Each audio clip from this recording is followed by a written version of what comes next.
Colonel, this is Solid Hog. I'm on Twitch. I've discovered the #1 Solid Hog tagged streamer on Twitch. Mario and Rabbids is a great deviation. Well, Mario and Rabbids is gonna. The next one comes out this year. I'm looking forward to it. That's the only franchise that Ubisoft is good these days. I don't play Assassin's Creed, to be fair. I'm done with Far Cry. So, I'm a little biased, but I actually think that they do a really good job with the first Mario Rabbids game. And the second one, they're trying something a little different with the free range of movement. So it's another XCOM light game, but you just control it a little differently. So I'm kind of curious about that. But yeah, I mean, credit where credit is due. The team, Soliani and that team, actually does care about the Marios, and I think they do a pretty good job with it. We'll see if the second one lives up to the first one. But Ubisoft has just become a nightmare. How about, you want to hear about a nightmare? You see what they did with BioShock? They released a quality of life update, and they have their own shitty launcher, and it fucking broke their games, but they called it the quality of life update by making it more difficult to play. No, not Ubisoft. That was a segue. I forget who makes it. Is it... Who does, not Ubisoft. Who does BioShock? Is that 2K? But I mean, like, companies being shitty with their own, like, launchers and making it more difficult to play their games. I mean, even Nintendo just introduced that horrible de novo DRM into... I don't know the full story there. There was some complicated nonsense about it that I didn't fully read about. But there was... I think they put de novo as their DRM, which is universally considered the worst thing since burnt onion rings. Again, my Nintendo stance is generally, I love them. I'm a Nintendo adult. I love the games. I grew up with them. They mean a lot to me. However, fuck the business side of Nintendo so hard. The developers, the people that make the games, usually the games are good. Isn't it nice that this game, for example, and this is a weird thing too, because this is a business thing.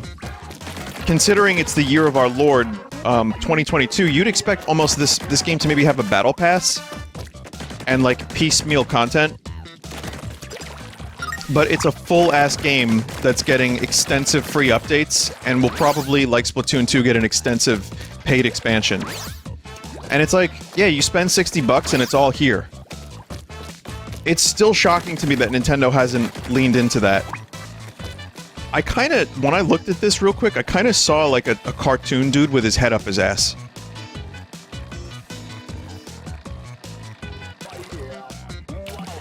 Sorry. Sorry, chat. Yeah.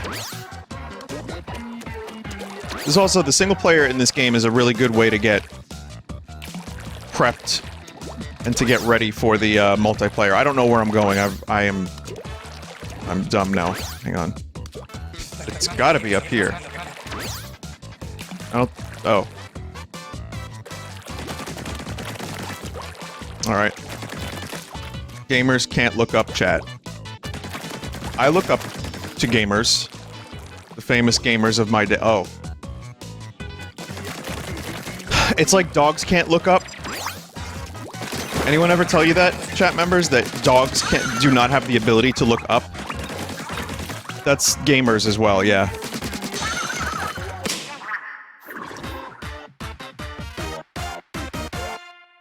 That was with pigs? Nah, dogs don't look up, dude. I know, I saw a dog once and never looked up. Telling you. It's easy to miss stuff when I am rambling about unrelated stuff. Which is why some people like my pre-recorded videos, because I tend to ramble less. Or why some people just don't like to watch my stuff, period. But, you know, I can't help it. I like talking about stuff that I talk about, and I'm gonna do that sometimes during a video game. Which means I'm going to miss very obvious things. No one is dumb enough to be upset by you rambling. Oh, thank you, chat member, but, let's just say, over the years, you tend to see things that are dumb enough to be things that you would say are dumb enough, too dumb to be real, like what I just said, for example. For every time there is a chat member that's like, no one would say that. That's not real. There's always someone that says that. Yeah, and multiple of those someones. It's just part of what comes with the streaming when you have a number of people that watch you. Which is actually an interesting segue into another ramble, which is that I had this thought the other day about like how when there's a piece of media that I haven't watched that's considered like legendary in a genre, I sometimes in my mind am like, man, I haven't seen a whole lot of stuff compared to this chat. And then I'm like, all right, chat is thousands of people. Any one individual chat member has probably large gaps in their pop culture knowledge and haven't seen like half the movies or played half the video games that some of us have. It's just what I tend to compare myself to thousands of people. I'm like, man, I don't know anything. And then I just stop myself. I'm like, that's dumb. I know a little bit about a number of things. That's the way I would describe my knowledge of various topics. I know a little bit about some music. I know a little bit about some movies, some games, some TV shows. I know a little bit about squids. How do I get up there?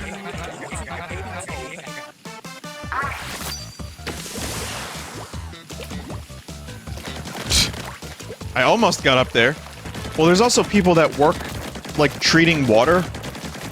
I'm sure there's some of you in the chat who have an extensive amount of knowledge about, like, chlorine. So it's not just pop culture I'm talking about, it's also, like, just life and job stuff. And some people know about Salute Your Shorts from Nickelodeon, for example. Like, they just know every episode, every character, every moment, every line of dialogue. They know everything about Salute Your Shorts. But if you ask them who Pikachu is, they would say it's a Digimon. I don't even know what I'm saying anymore, chat. I really don't even know what I'm saying. Everyone's busy playing video games. They could be curing various diseases and stuff. Like our ancestors didn't sit around stroking their meat all day. And also cure cancer. I don't want to ruffle your tentacles any further than they've already been ruffled, but those fuzzy Octarians are freaking me out. I think we ought to consider calling some backup. Agent 2 here, over. Wait, Gramps, is that you? Where are you? Agent 1, this is Agent 2. Gramps has wandered off again, over. There they are. What stunt did they do for this game? Did they hang off of an airplane? Or a submarine? Who was that? Cuttlefish, it's me, Deep Throat. Someone said our ancestors died in wars. Like, they weren't beating their meat, they were dying in wars. So who's to say they weren't beating their meat in wars while dying? Come on, chat. Think. Think. You gotta think four-dimensionally, chat member. Are you sure you're not sleep-deprived, Vin? I don't think I am. No, this is just me. Yeah, this is just normal. So single player seems to be... Yeah, I mean, you're going down into this... Would you call this a quarry? A crater? You do your levels, and then you come back out. It's similar to what we've seen before. But one of the things I've said about Splatoon single player that I really like is there's almost like a Mario Galaxy feel to some of the levels, especially in the Octoling expansion. So it reminds me of like a reverse Mario Sunshine Galaxy shooter thing. It's cool. Timmy, what was your favorite episode of Vinesauce? Yeah, I like the one where he almost got banned for showing Zorno. I liked the episode where Timmy got angry at the video game, shut it off early, and moved on to the next game. And there were chat members that were saying he should have played the whole game, it would have been funny. DMC2! DMC2! Bernardo. I like the episode where Vinny made the voice, and then also recited the meme that was stuck in his head for 2 weeks, until it was totally deprived of any comedy juice. Just robbed of comedy juice. This music is fucking demented. Ever thought about Twilight Princess randomized? I've thought about a lot of Zelda games randomized, but I think I like Link to the Past randomized best, because it's the one you can finish the quickest without having to... I mean, some of those games are so fucking huge. It's like a 20-hour randomization session, so I like Link to the Past because it's more doable in like 4 or 5 hours. That ought to be the last kettle, but... do you see anything else that looks fishy around here? I mean, unless you know the games incredibly well, and I know them okay for having played them for years, but not well enough to do a good randomizer session. It would be a nightmare. Wind Waker randomized was fun, and I think the best way to do some of those randomizers is to do custom settings so they're a little shorter.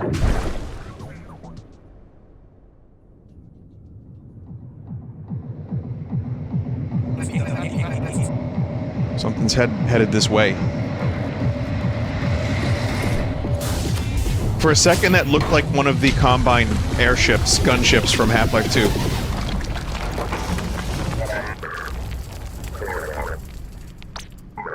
My Octarian troops have gone missing, and I know you're behind it. DJ Octavio. Agent 3, this dirty DJ is the headliner of the entire Octarian army. Take him out. With my squirt gun?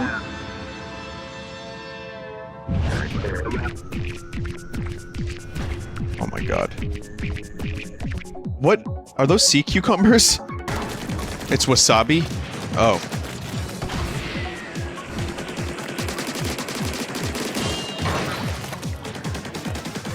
Hand boss is eternal.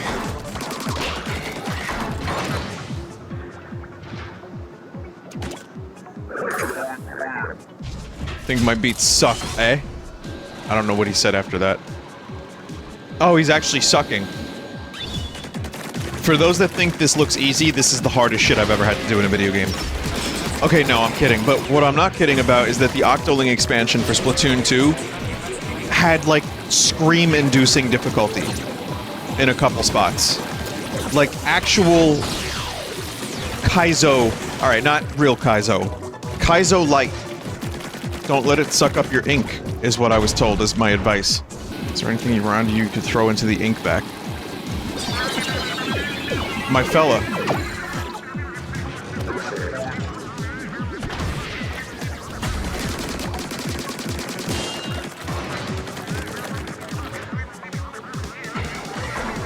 I kind of just feel bad for it now.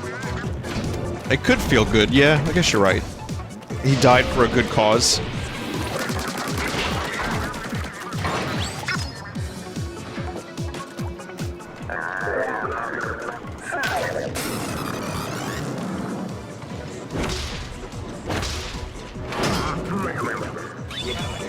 You know what? This game is a subtle allegory about the console wars of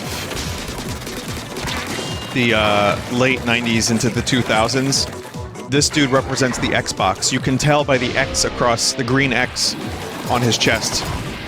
It's all an allegory. What it's trying to say is Xbox sucks. See, this is the vacuum metaphor. It's deep. I don't expect many people to get this kind of like level of thinking, you know, it's very, very deep. To be fair, you have to have a tremendously high IQ to play Splatoon.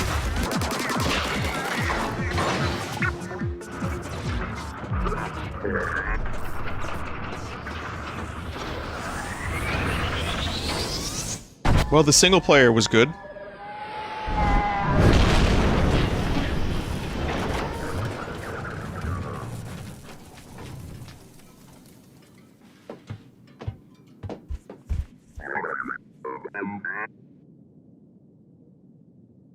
No fair, your gear is way too strong. You put on a weak show, Octavio. Your set list is getting old, or maybe it's just you.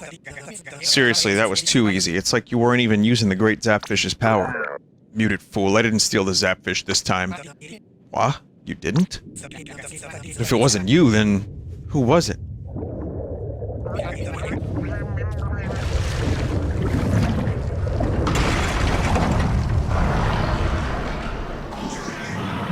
Oh, this was only the beginning.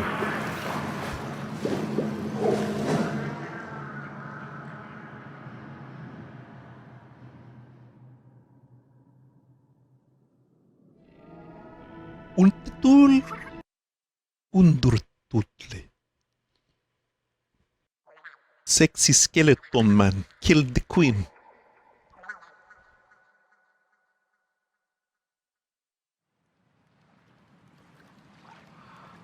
Okay, so we didn't even get the opening credits of single player yet. That was all just tutorial japes. Wow. I'll try one more level.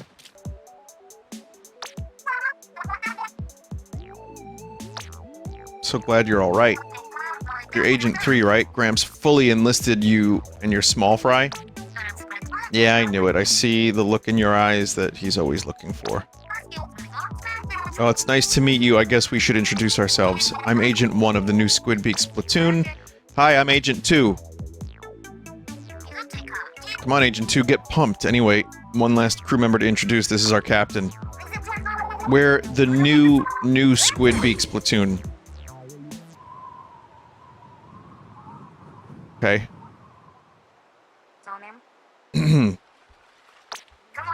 Anyway, it looks like you and Gramps got separated in the fall. This place is huge. It's filled with that horrible fuzzy ooze stuff. Now we have to find Gramps before he, like, tastes it or something. Aw, you made it sound like it's not gonna be fun. But seriously, please help us look for Gramps. So, oh, they're in. Probably just too excited about looking for someone else's grandpa to speak. So Gramps reeled in a new Agent 3. Glad to have you. Okay, so they're... well...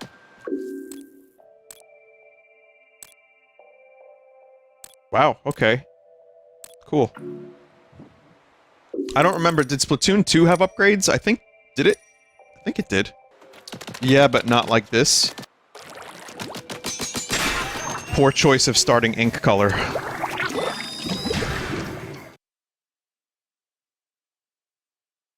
Saul Goodman!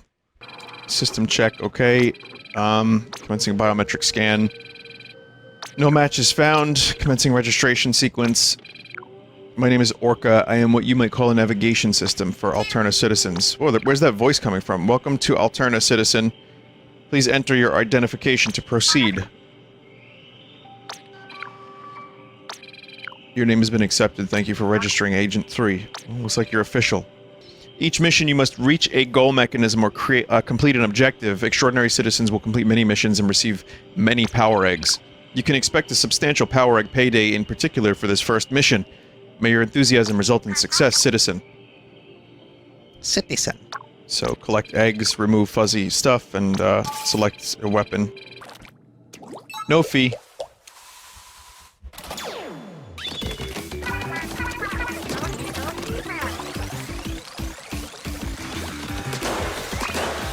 Well, this is cool. Also, the new,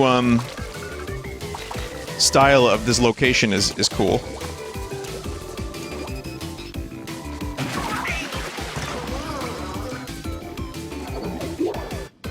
Chad, I missed the onion ring. I missed the onion ring! You'd do the same if you missed the onion ring. Yeah, gotta get those 3 things! I missed another onion ring. I am not pleased. This game's aesthetic is high-tech and bouncy castle. You know damn well I couldn't leave that onion ring. I didn't know what it was called for a second. I was gonna call it a munion ring. I don't know what the hell that is, but if anyone wants to invent it... yeah. Get in there. Amazon is lying to a chat member about the delivery of their package. Amazon lying? No. I hope you get your Splatoon chat member. I hope you get it. Splatoon. I myself had a bit of a conundrum today, which is I figured this game would just be available to pick up. And again, I had to search around in several locations. I went to many of the big box stores, and then I ended up going to another GameStop, and I was like, they're not going to have it if the first one told me I needed to pre-order, and then they had it. And I got some stickers, too. I'll put them on my, my school notebook. I wonder if I missed anything. Yep. Too late now, but...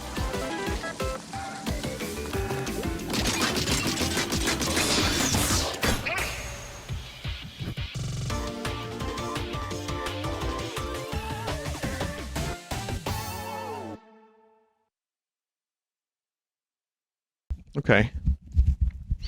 So it's still, you know, mission-based, and then you're judged on if you're good or you shit, and then you get upgrades. Cool. Alright. Now, get ready for some more cool lobby messages of people oversharing, of things designed to specifically upset people. Amogus.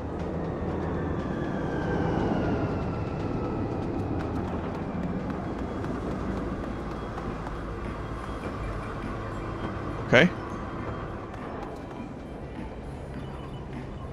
Is that Sans? It's like evading a minefield. Alright, everybody. I'm gonna leave, but I'm gonna predict that the first message I see will be Among Us. It's Squidden time. It was Morbius instead. Alright.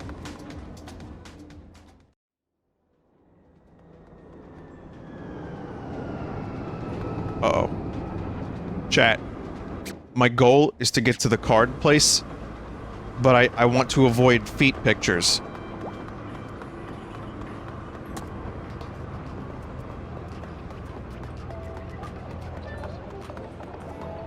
Oh, this is how you post.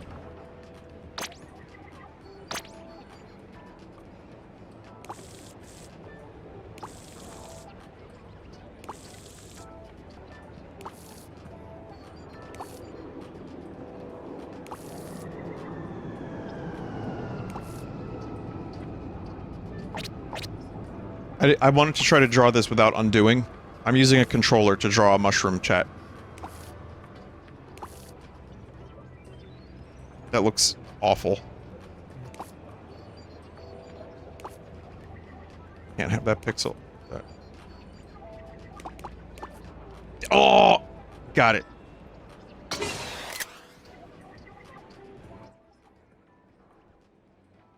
Post to Facebook. What? What do you mean? No! My art's gone!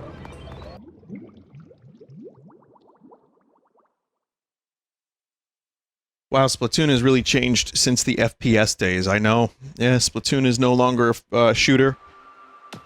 It's all about memes, fashion, and card games. So chat, I'm doing some single player now. Remain in one piece and reach the goal. Vinny, read the lore. Okay, after this level I will. Try the Brella. Lore updates with each level, just read it when you're done with each world. I think I like the idea of reading after a couple levels. This game sold like fucking 3.5 million copies in the first weekend in Japan, by the way, which is crazy for a shooter. I can't wait to see Japan embrace Counter-Strike. It broke...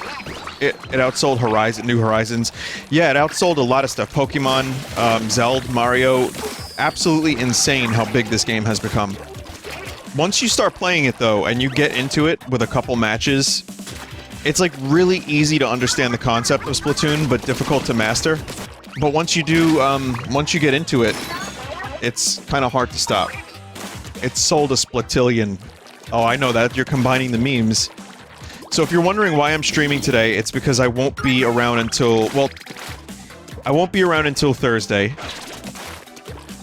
But there is a Nintendo Direct that's 40 minutes that was announced for tomorrow. And I will be covering it because I'm excited. There were rumors of a Zelda blowout in regards to, like, Twilight Princess and Wind Waker and potentially a Metroid Prime remaster. Now, why do I even say these things? Why do I get myself excited about things that probably aren't going to happen? Well, I've huffed a copious amount of copium. But I mean, hey, the good news is it can't be all Splatoon 3. Because they could have spent 20 minutes on Splatoon, but the game is out, so they waited for Splatoon to be out. So we have the game, it's here, we don't need... They'll definitely talk about it, but they're not gonna be 20 minutes of Splatoon. Zelda's... I think we'll get a little bit of Breath of the Wild, but they're gonna focus on games coming out this winter. So is that technically winter or spring? Breath of the Wild 2. Oh, and one more thing. Link comes to soon in your town with this new, fresh look at Wild Breath 2. They are not live streaming the Nintendo Direct in the UK because of the Queen's death. Chat. That's true. So I'm just wondering if there are any other events that will occur in regards to what will delay Advance Wars. I don't know. I just don't know. But they're not live streaming it in the UK, they're just going to release it, I guess? Vinny, any thoughts on Ubisoft announcing their game prices at $70? Just not shocking. I knew once Square did it, that would kind of open... That would open the floodgates. As if aggressively monetizing their games wasn't enough. Oh, well you don't have to tell me twice to not buy Ubisoft games. I don't even remember the last Ubisoft game I bought, because... They sent me keys for some of their games, but I didn't end up playing them beyond making fun of them a little bit. Or I played some of Far Cry. Which one was the last one that I played? Mormons. Is that the James Bond tone? Or, progression? Still no secrets. Chat, are there hidden things throughout the levels, or... Because I haven't even... No? Oh, okay. There you go.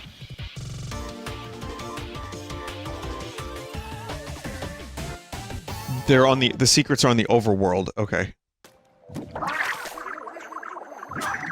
Minus 900? What does that remove? Head. 3D printed Maui statue. Yeah, it does look 3D printed.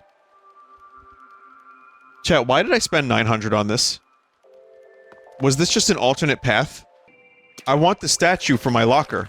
It won't give me the statue. I want the statue. I want to, like, have fun with the memes like everyone else is.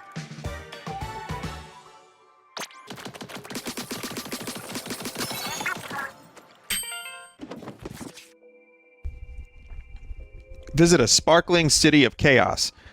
Isn't it Chaos 1 over Order, right? In the Splatfest? The hottest place in the Splatlands. Anarchy Avenue, walk it, feel it, live it. Special collection, walk the Splatsville walk. So there's, if I read this, and if I'm relaying the information correctly, but that Splatfest was designed in such a way that if Order had won, Order versus Chaos was the Splatfest. If Order won, the town would have been different. That's really cool. So the main town looks like fucking Blade Runner because Anarchy won out. Otherwise it would have been this nice futuristic city. Wait, so is this a bucket or a blaster? Chat's gonna answer yes. And I thought Callie had a big head. Holy shit.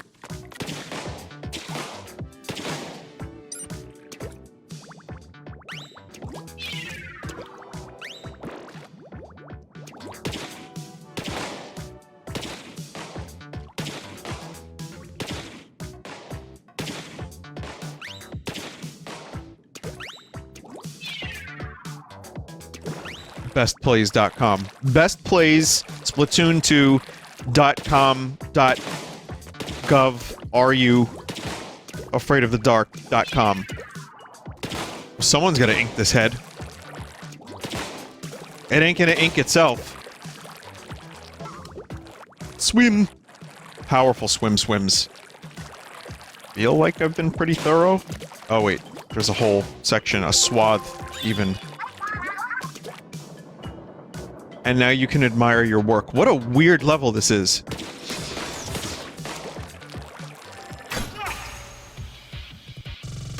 The Blue Chad.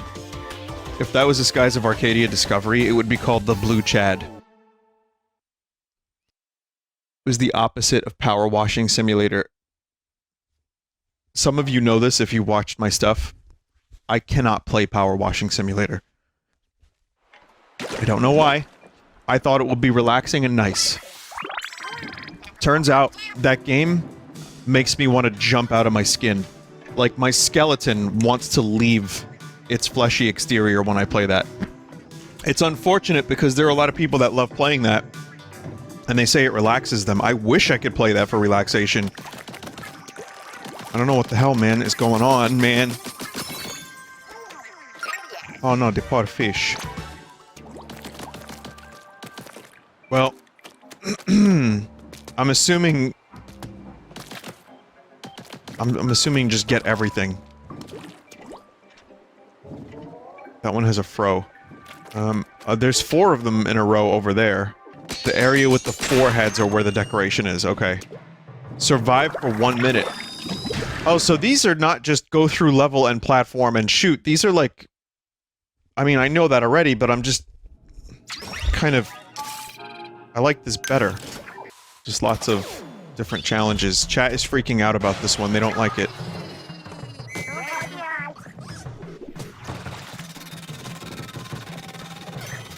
No, this is fine, chat. You've seen me play the jump rope game in Mario Party.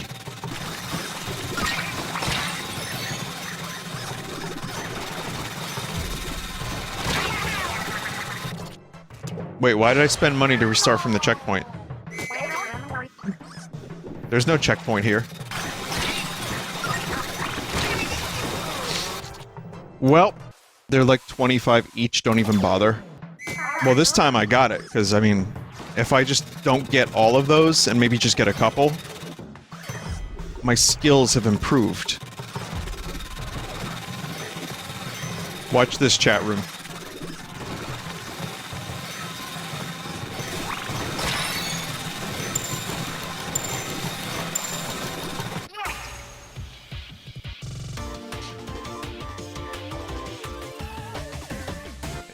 And you get paid good for that. Took a hit for every item you picked up. Hubris.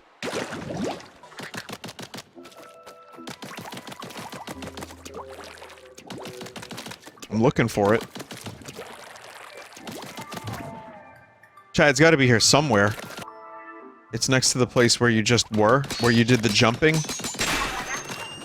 Alright. Find all the keys and reach the goal.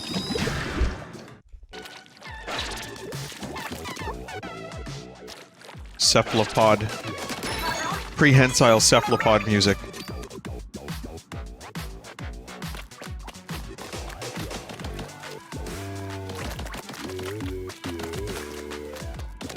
Yeah. I just love that they're using that guitar effect that I've never found a use for in my entire life. Just think, chat, if I had started using that when I got my first multi-effect pedal, I would have invented Splatoon.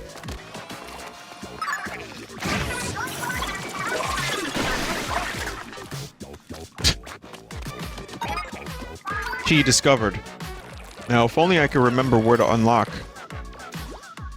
Aw. That's too bad, Vinny. I get like a monkey ball vibe from some of these levels because the backgrounds are these big, massive structures. And then, like, you have your level that you're playing on. It's the sound of... like, it's copulation music. In the Squid world, this is Seabat. Yeah, I'm enjoying the single player of this. This is good single player. I'm wondering if we're gonna get anywhere near the level of difficulty that the Octoling expansion had for Splatoon 2's DLC, but we'll see. We'll DLC, won't we? Why don't they name it DLSEA? And then they can come up with like a squidish name for the DLC. Like the Deep Long Sea expansion. Hire new writers. This is the best I can do for free. Same reason they didn't call Splatoon 2 Splatoon with a 2N. I know. Missed opportunity, really. Sploon 2 is good, but Spleen 3? That's the real shit. I'll take that. Greater Inkopolis and the Splatlands have wildly different methods of serving up clam mochi. Inkopolis style means a clam wrapped in mochi, but Splatlanders wrap the mochi with clams. They also sprinkle on sesame seeds on top of it with hot sauce. And top it with hot sauce. It's Splatsville's clam to fam. Yeah, I'm sure Splatoon with a 2 was out of this game's realm. No, that would be way too obvious. Anyway, that's your clam to fam. I don't know why I keep doing... People think I'm doing the Hank Hill voice. This is Anderson. Tom Anderson from the Beavis and Butthead chat.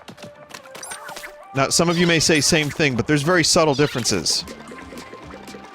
For one, Tom Anderson says, "What in the hell?" And Hank Hill goes, "What in the hell? That dang old Buford and Bernardo causing trouble, but you boys wouldn't do such a thing." Bernardo!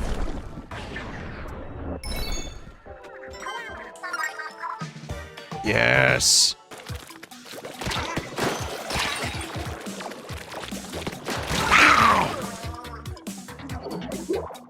No outwitting will be done here. What's the opposite of outwitting? Dimwitting? Yeah, cat food. Unless that's just tuna fish or something. The squids probably do eat cat food, to be honest. Yeah, they're like those things from District 9. Bloody fucking prawns, man! What? That guy... Right? That guy who directed, District 9. That guy's had a hard go of directing. Made one good movie, and then, like, commercially bombed several times, and, you know, almost got to direct Alien, and then Ridley Scott was like, "No, I don't think you will." But District 9 was so fucking good. Just really hard to repeat that kind of success with that kind of movie, I guess. Oh, the Spider-Man. This one really makes you feel like it. Are they specifically doing, like, Spider-esque music? See, if Nintendo just expanded this, they'd have something to compete with Spider-Man.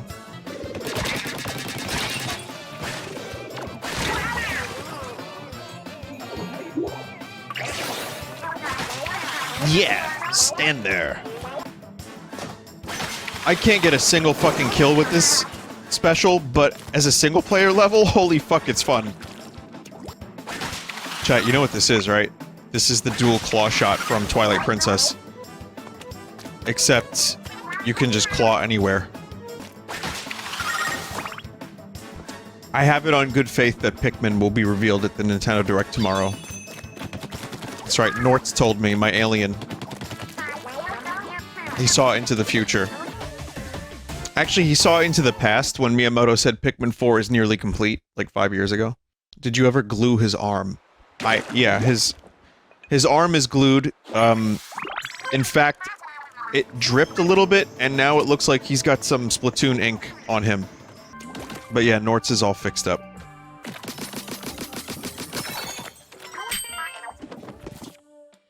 Long ago, our splatted lands were almost washed away by a great flood. All was presumed lost until 3 lights appeared and united to consume the disaster. Thankful for their salvation, the townsfolk threw a festival with the 3 portable shrines as a tribute. There's always a flood myth. Could it be that there were ancient aliens as every culture has had a flood myth? And the answer is yes.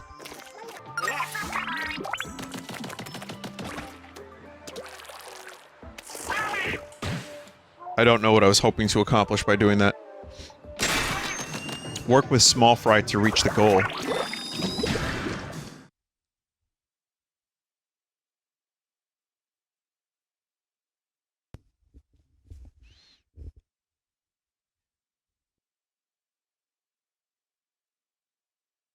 Small fry.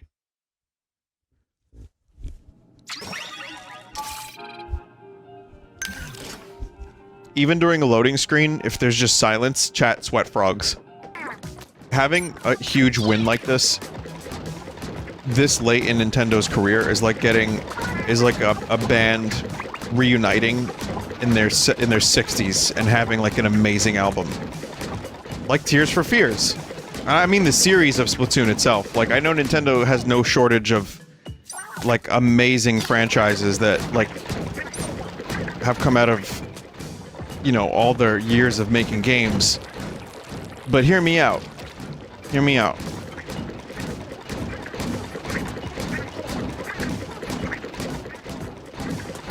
Out. See, I said out. But just how, like, massive this franchise has become is... It's kind of amazing. Especially for a company that's had Pokemon, Zelda, Mayro. Metroid doesn't sell very well. But, you know, Metroid. And it's like, here, let's get a couple people who aren't Miyamoto to make a new franchise. Yeah, younger devs. That's just it's massive, massive, massive success. But also, when you're at Nintendo, I'm assuming you get, like, the resources, like the, you know, you have access to generations of talent, and they'll help you kind of, you know, they'll help guide you in the right direction. Like, Miyamoto helped out on Metroid Prime. I know Miyamoto has gotten some flack for, baffling and kind of almost... He didn't do much, but he got them to do first person, and then they sent their game to Nintendo, and it went back and forth for a while. But, like, you have to imagine that even if you don't get, like, direct development help, it's probably nice to have a guy like Miyamoto just to, like, bounce ideas off of. And even though he has made some questionable and somewhat backwards decisions, and people have given him some flack for it, I still think the dude is a legend.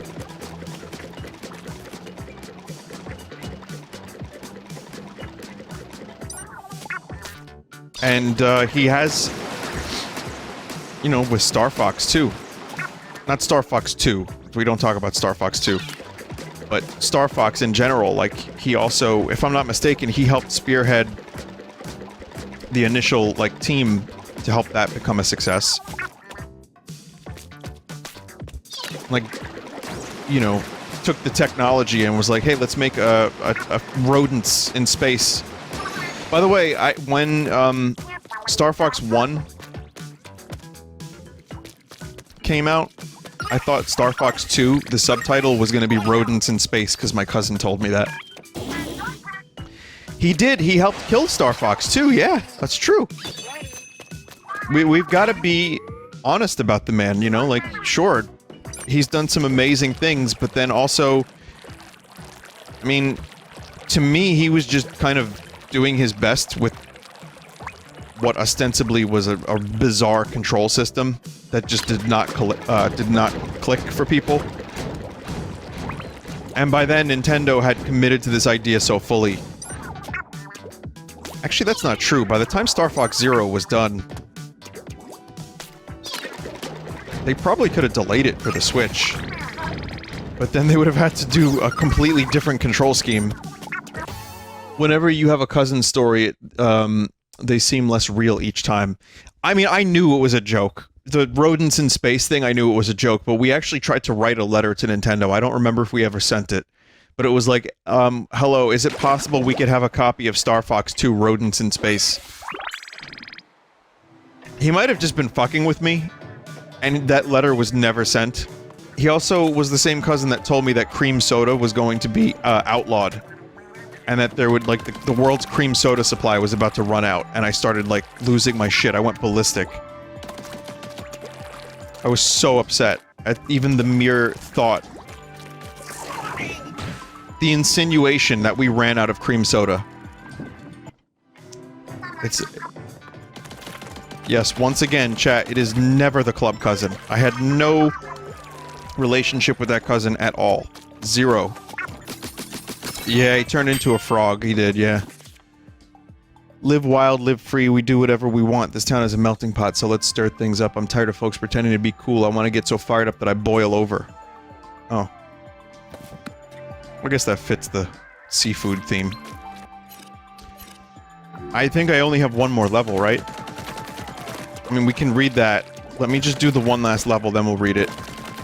Vinny, no, you have like 3? Oh, because the picture, too.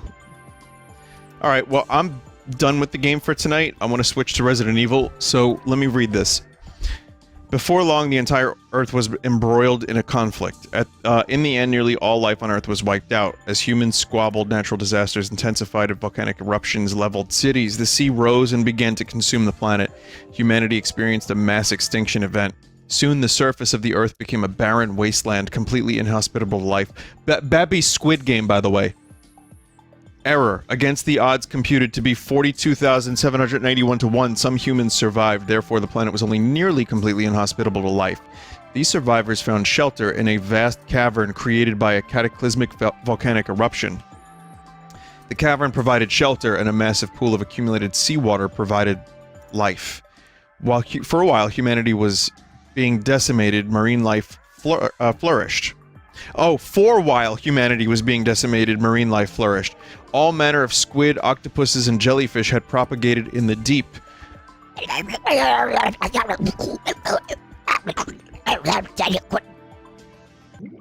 Well, that was fun. Only one level left in this world. You got one guide. Well, to be continued. Who knows what that last thing will be, chat? That's not feet, is it? Ah, splat. Here we go again. That's good. As long as it's not feet.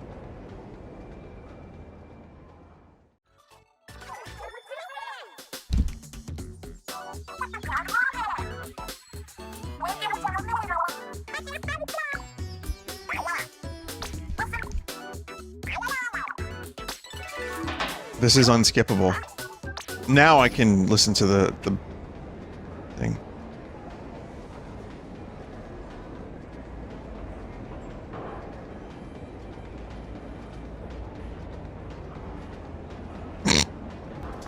I just don't, like, here's the thing, I do love people's creativity with this stuff, but I just don't want to know that someone's dad hits them.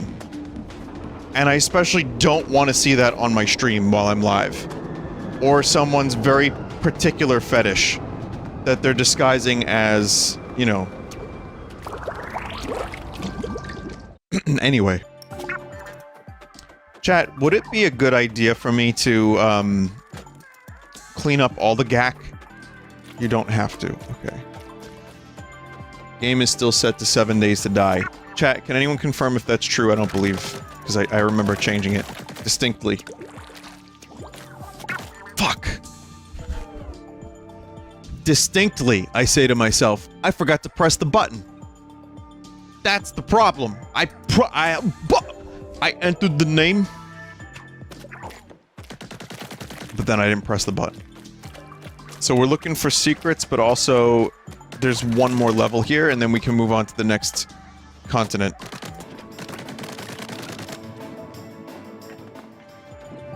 I just oiled it! Aw, shit. Splatoon really did just take the concept of Nickelodeon, like, gacking people. And they were like, hey, how do we turn this into a video game? I always wanted to go to Nickelodeon Studios and get gacked. You know what, that doesn't sound all that great, the way I just described it. By Dan Schneider? No! No! No, no, no, no.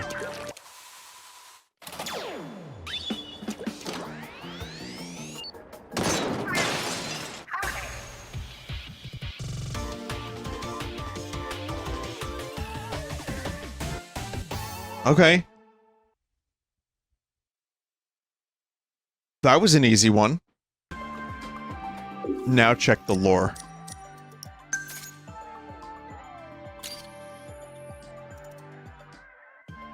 All manner of squid, octopuses, and jellyfish had propagated in the deep. The surviving humans had found a source of sustenance. They ate the squids. That's what I'm getting from it.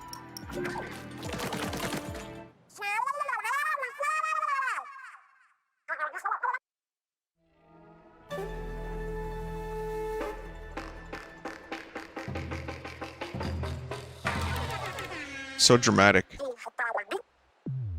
We're not supposed to be anything. But I'll tell you who we are. Say it with sizzle. I'm Fire. You should come to my fire festival. Hey! Hey! The Splatlands are our turf. Only we may loot here. Hey! We are deep cut. I love them. Whatever. What do you want anyway? Wait, did you say deep cut? The deep cut from the Anarchy Splatcast thing? Yeah, it's called a day job. You should look into it. Banditing is our real passion. Nothing can stop us. Hate to interrupt, Fire, but have you looked around? We hit the jackpot. Who knew this was here?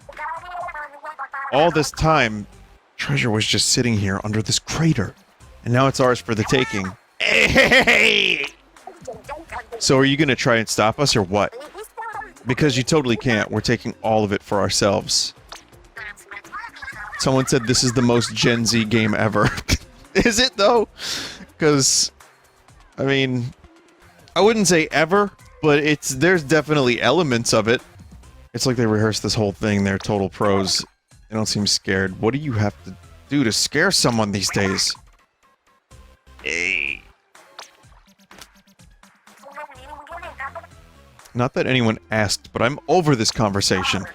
The treasure is ours. I'd wish you luck, but I don't want to. Catch you later.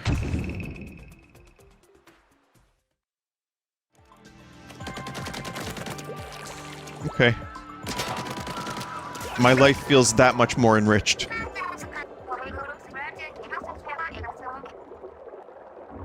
Mysterious fuzzy rocket.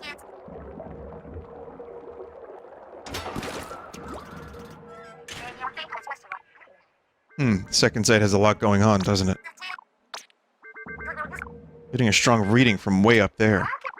Could be Gramps. Let's go check it out. Favorite ink color? Green-ish. Blue? Shock. Everyone's saying it's the white ink is their favorite. Chat, there's a level of surprise I just no longer have. Nope.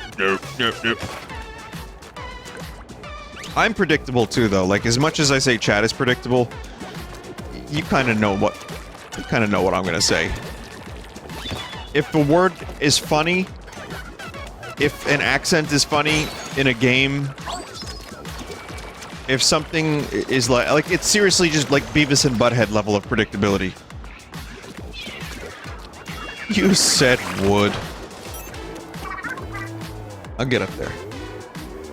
You have your unpredictable moments like with George Jetson, remember? I like the song. It goes, meet George Jetson. Home? Beat wrong? his fat cock. I try not to think about George Jetson too much. What about him? I kind of like that there's no secrets in the levels because it doesn't disrupt the flow. Like, you're just focused on succeeding, on the challenge, on doing good things, and then you can look for secrets on the overworld. I like that better, actually. The more I think about it, because in Splatoon 2, I liked finding one secret per level, but this just gives a little bit more focus to what you're supposed to be doing. So, this good. Splatoon 2 bad. Solo albums are okay, but don't you think collabs are much more fun? I mean, yeah. I mean, John, Paul, George, and Ringo were never as good as when they were together. You know, the Ringles were really great. I mean, they changed the way people wore their hair. Oh! Whoa! When I was with the Ringles, I liked to warn them with peace, love, extreme violence that, well, it was only me songs that would be written. I wrote a song about an octopus. That was Splatoon 0. Bamboozler, 14 MK1, and Curling Bomb. That's a charger. It's a fast charger, though. So, I guess I'll just for a little bit, I'll share a couple more Rem Lazar stories. So, there were a couple people dressed as Rem, and one person had the Rem Lazar tape from Blockbuster. Another person made their own vinyl of the Rem Lazar soundtrack. It was not the actual, like, they didn't have it pressed to wax, but it was like the cover. Like, there were some Rem Lazar super fans out there, chat. It has its own little subculture. Also, for those that don't know, I'm actually in the Blu-ray. I'm in the special features. Like, they did behind-the-scenes footage. They actually had a surprising amount of footage that they filmed, like, the making of the movie. And then they have some new interviews, and then, you know, assholes like myself, I guess, are in there somewhere, too. And, I haven't seen it. I have the Blu-ray now, but I haven't seen my part of it. I may never watch it. It's just, like, how could I refuse? How could I refuse any of this? I get to be part of one of the strangest, like, movie discoveries outside of, like, Troll 2. I don't think it has the oomph, just to be fair, as much as I like the Rem Lazar songs and everything, and have memed this stuff into oblivion. I don't think it has the same oomph as The Room and Troll 2. Like, it plays well. It's only 40-something minutes, so I think it kinda, if it were to be like a midnight movie, it would need to be a double feature. Or it would need to maybe have some extra supplementary thing. Whatever. But, it's really cool that people were laughing and enjoying, like, all the moments that I thought were hilarious, people also were laughing at in a theater, so that was pretty cool. But, yeah, it was definitely fun to watch, and again, I'm not even saying, like, the movie needed to be longer. I think it's the perfect length, and there are some moments that are actually really, like, kind of slow for a movie so short. But if you want it to be like The Room, which I don't think it'll reach those levels, because The Room has interactivity with the fucking spoons. This has the songs. This has got songs that are really catchy and you can sing along to them. But, with The Room, it's like the laps per minute, the unintentional laps per minute are so high. This is made by just a bunch of people from Long Island that wanted to make a kids movie. And they were young and didn't know what they were doing. It's not like Tommy Wiseau, who was like, oh no, I meant to make a movie like that. Vinny hates curling bombs. I forgot I had them. But yeah, the up-res is nice, even if a little plasticky in spots because of the AI upscaling. And the sound is, like, very, very high quality. And the extras seem kind of neat. So, I'd say if you want to support some weirdo fucking movie that you'll get a laugh out of and some songs stuck in your head, it's kind of worth owning, I think. And you get to support some nice people, like genuinely nice people, not, oh, 3333. Not like pretend Hollywood nice, but actual, like, decent human beings with, I met their families, like, they're just really neat. Vin, does this mean that your steps closer to appearing in RLM? I don't think so. I think they're very... I would love to see those Rich Evans photos, the Dick the Birthday Boy photos. But, I don't know, I think I'm a little too lame to appear in their stuff. We've talked about this before. I'd also be really nervous because I watch their stuff a lot. And I think they're getting actors like Jack Quaid and their own friends. I don't really know what I would even do there, Like, seriously, I'm more than content just to watch their stuff. Like, I'm willing to do charisma vacuum, yeah. I'm willing to do collaborations to a degree and have been more so willing in the past, but I've always kind of been a bit of a loner. And certain things, that would just be too nerve-wracking for me, being on an episode of RLM. But they're great dudes and, you know, happy to watch. How great would it be to see Dick the Birthday Boy pictures in real life, though? Dude, I didn't even know what RLM was until you said it. Who the fuck cares? Well, to you, they're like just some random YouTube channel. But it's also like, who's your favorite niche micro-celebrity? Right? Who would you be really nervous meeting that not too many people know about? Same thing. Jesus, someone wrote. For the Inklings and Octolings of the Splatlands, aggressive action is the best way to make a splash in the local scene. Youths will often dress themselves in the style of the delinquent or hooligan to intimidate peers during combative courtship rituals known as rumbles. It's a pretty amazing comic. Okay, I need one more upgrade fish. I thought that was a fucking Amogus. Will it ever end, please God? Nope. Amogus is here to stay. Seriously, that shit is just so ingrained in the culture now. It's so incredibly easy to draw an Amogus that, yeah, I just don't think that's going away anytime soon.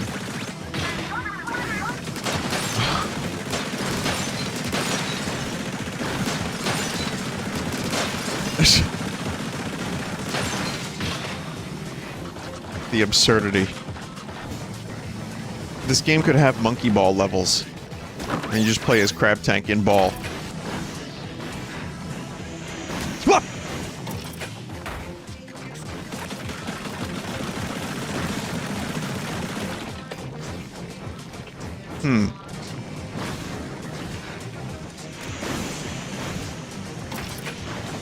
Yeah. Got it. Oh. I think. Crab tank.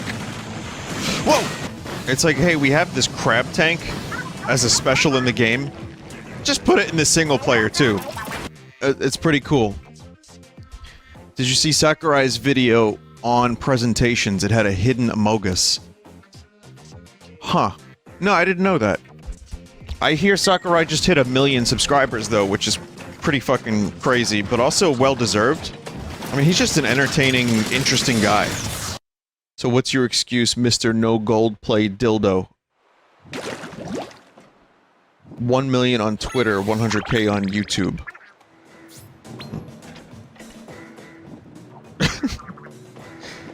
I can't wait for YouTube to send me my 1 million gold play dildo.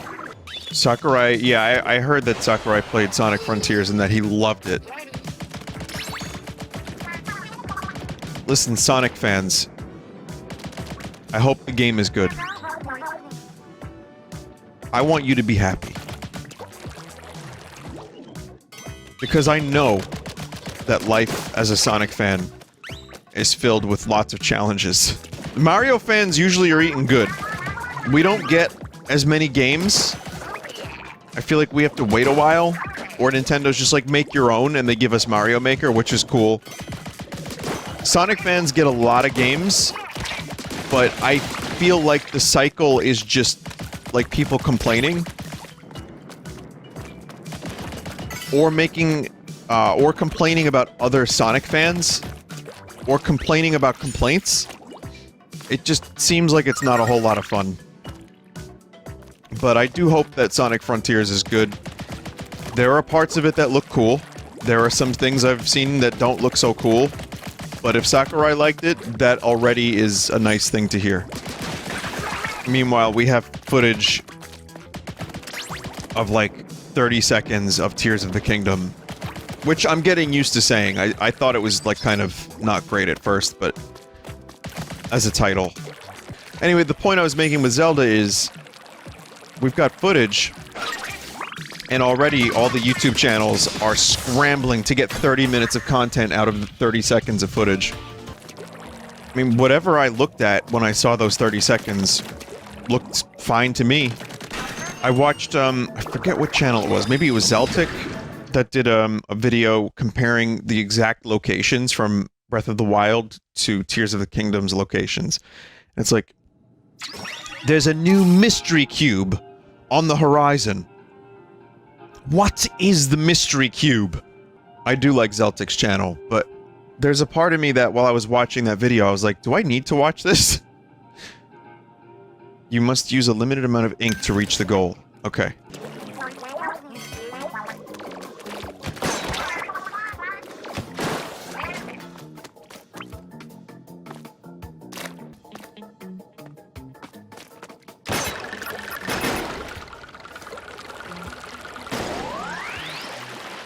I may as well reset now, right?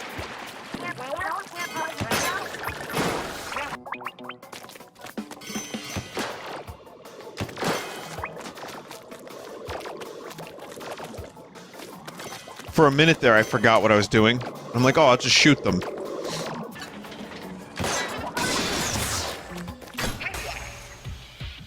Barely. So I think I'm probably gonna, I mean, there was some speculation about, like, various mechanics in the new Zelda that I'm interested in. But I think I'm kind of happy to just watch the trailers and not go too deep into Speculationville. And just kind of wait for the game to come out on my birthday, which it will, which is great, unless it gets delayed. Someone said, oh, fuck this one. Don't take bucket.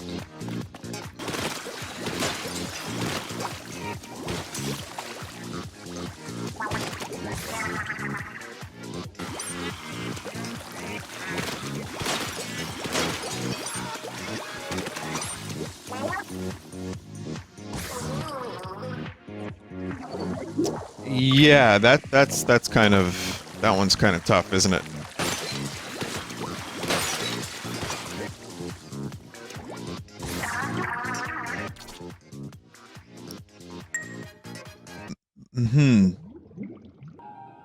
Slosher main wisdom is to aim high.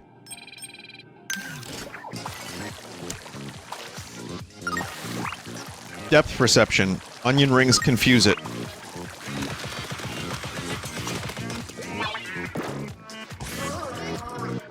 Yep. Yep, well, howdy, cowboys. Howdy up there, beetle partner. Partner. Going for a rodeo burger in the chat? Some onion ring?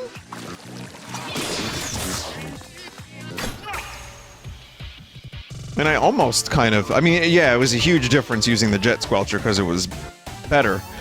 But, I mean, I almost got it with the bucket.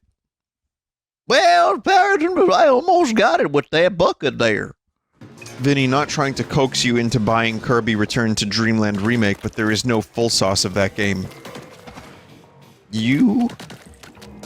genius. You knew. You knew.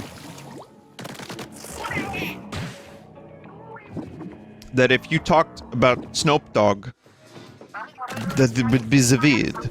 That's definitely one way to get me interested in a game. I mean, and Kirby is just fun, and I don't remember Return to Dreamland because it was so many years ago, so it's possible. It's certainly possible. And people just like watching me play Kirby stuff, so... I mean, it would be good for the channel, it would be good for the viewers, it would be good for me. The answer is no. No, I'm gonna stick with, maybe. I'm gonna stick with maybe. Small fry, get it. Well, there, howdy, partner. I don't know where this voice is coming from or why. It's young Goofy. I thought it was like some kind of pappy. Like, just a pappy. or something like that. You know what I mean, or no? Sure, prospector is good too. Or like some kind of pappy cowboy man. Can you say consarn it in your yeehaw voice? Consarn it! Is that like dang nabbit? Did you just make me say something like terrible?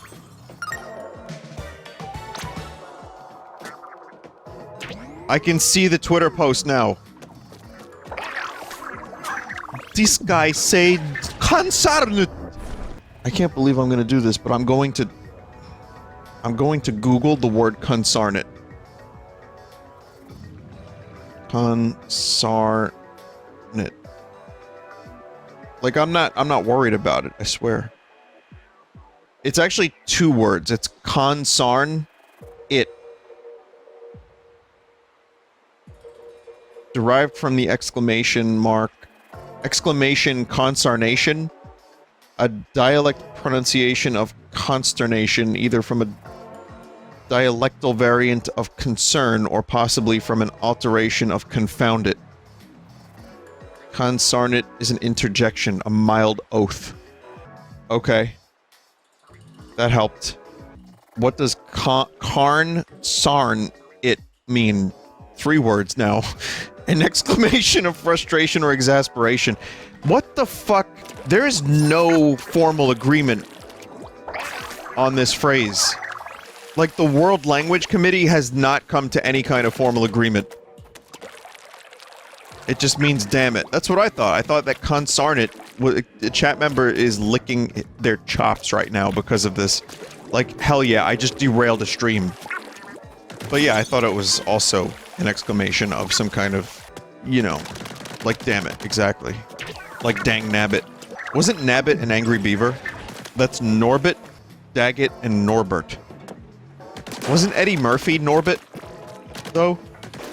Sometimes it just happens where you have a really talented comedian slash actor and then they end up making the Turtle Club or Norbit. Why does this happen? One of the world's mysteries. One of the many mysteries of the world, in fact. Just got really lucky there. Risco Industries Occupational Safety Guidelines. 1. Keep your eggs in the game. 2. I'll try to grab one more. Could end up with one less of you. 3. Sea goes dark, tide goes up. 4. ACB. Always check the basket. 5. Throw eggs, don't yoke around. Come on now. Come on now. Yeah, waste. Waste all of it. Or not.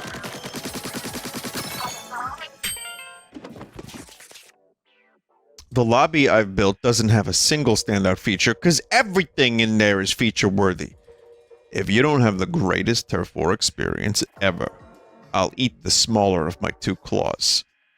Glenn Fiddler, President and CEO. That's kind of like a weird thing to say. If you're a lobster.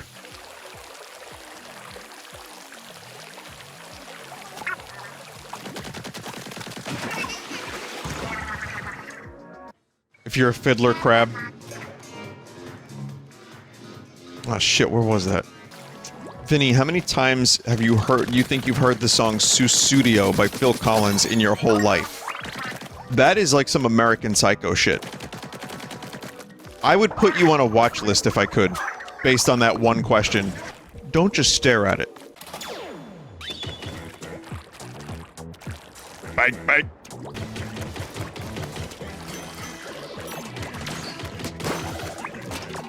So, why did they make the music even more psychotic than usual?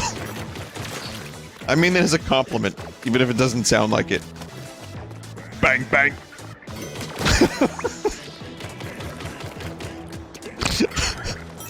I don't think he's saying bang, bang, but... You know what a bang, bang is, chat? It's when you eat 2 dinners in one night, back to back. But they have to be different styles of food. So if it's Chinese food, then the next food you have to have, it has to be different. It has to be then like pizza or something. Bang, bang. Vinny, you made that the fuck up. Alright, son. Bang bang definition. Bang bang. 1A. Having a sudden, forceful, or attention-grabbing effect. Punchy bang bang headlines. B. Executed or happening so quickly as to make judgment difficult. Never mind that. Yeah, it was a Louis thing. His brother, played by Robert Kelly, called it a bang bang, so it's where you have to go... Okay, it's where we go have a whole meal at one place, then go right to another place and have a whole other meal. I mean, you can look it up. Apparently, it's also in relation to cocaine. Alright, there's 1,000 bang bang definitions, so... Chat member, you're gonna have to find it yourself. I'm sorry to say. It is there. That is a real concept. I don't know where it was invented. I don't know if Louis invented it, or his brother invented it. It could be whatever you want it to be, chat. And if you want to do a bang bang, no one can stop you. I wonder if mukbang and bang bang have...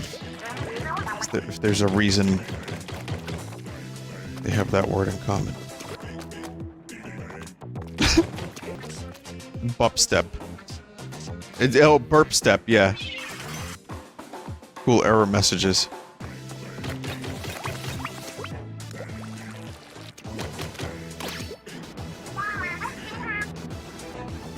Holy shit.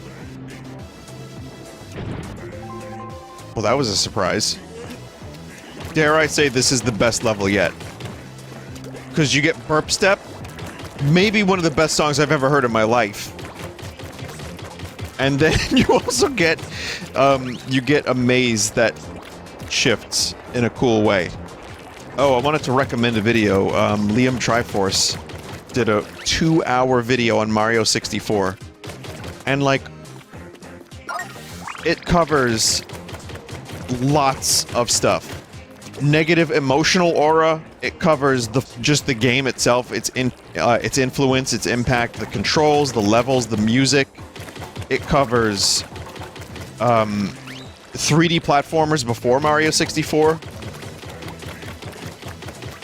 mods, speed runs, lots of stuff about the camera and the controls and how maybe it's not as bad as people make it out to be, because it's not. I mean, it was a good first try.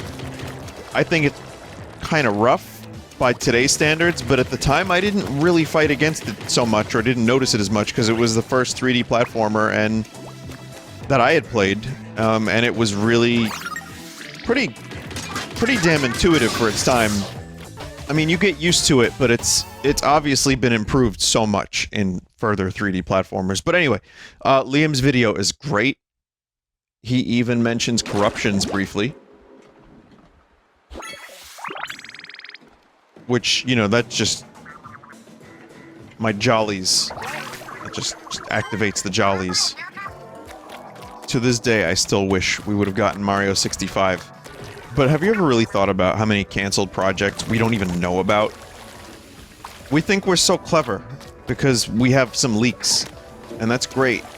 Or Nintendo themselves have told us, not just Nintendo, but any game company. Like, Retro had that Sheikah game that never ended up happening. It makes you really wonder, how many cool games have we missed out on because they were cancelled and then they, like, no one ever told us that they existed? I was in a project where Mario had a gun, but Miyamoto kept screaming really loud for some reason. Like, you were working with Miyamoto, and on Gun Mario, he just was screaming at you? The developer? He was just screaming. Alright. Was Marty Scorsese as a stick insect also there, perhaps? The David Hayter MGS Did You Know Gaming. I think someone mentioned in chat, maybe even Dave. No, I haven't seen it yet. I'll watch that soon.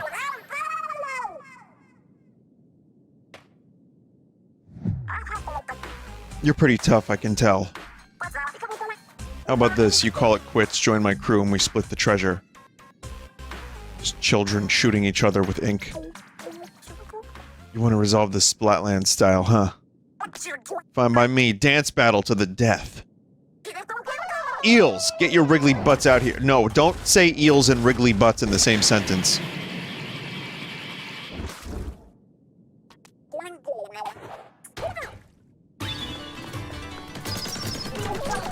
Also, it's fry, not fire.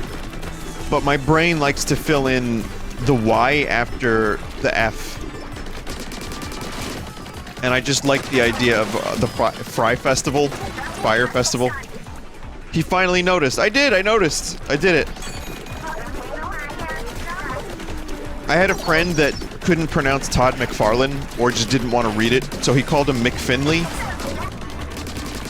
And I was like, dude, it's actually Todd McFarlane. He's like, I like calling him McFinley. I gotta respect that. He knew he was wrong, but at that point, he just said, fuck it, I'm calling him McFinley. But when you're younger, this is also when we were like 14, 15. When you're younger and you see big words and sometimes your brain doesn't want to process all the letters and you just kind of miss a couple letters and syllables. That's happened to me plenty of times. Oh, here's an interesting thing. You know how I've mentioned I always heard the word radiator and not radiator here in New York? And people are like, bro, it radiates heat, it doesn't radiate heat. So, I now say radiator as much as I can, but growing up I heard radiator and I thought I was crazy. It's like, yeah, why would anyone say radiator? Well, Sherry O'Terry was on David Spade and Dana Carvey's podcast. She was on SNL. She said radiator. I heard this just today. I am vindicated. And she was from just north of Philly. That's where she grew up. So I don't know if it's regional or if it's just one of those weird things that some people just say. I am vindicated. It's rad. Oh, fuck. Oh, fuck!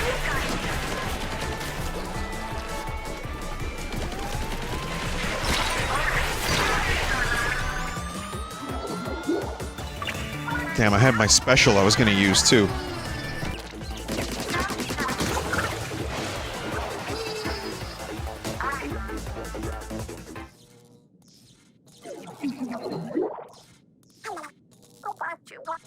You're way stronger than you look.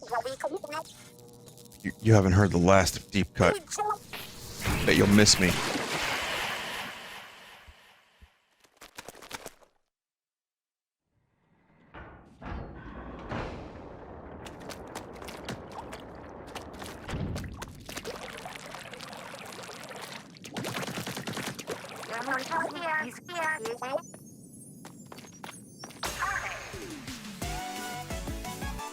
Huh. Okay. Whatever that object is. There's some great work, Agent 3. You got this thing, but not Gramps. It's treasure, or at least I think that's what it is. We can keep it here for now. Copy. Do you copy? Anyone listening? You read me? It's Gramps. Gramps, where are you right now? Ellie, Mary, Marie, my darlings, you're all right. We're a-okay. Wait, we should be asking if you're okay. Are you okay, Gramps? Oh, sure. I mean, I'm locked in some kind of dark room, which I guess ain't exactly ideal. Let's see if I can break out, over.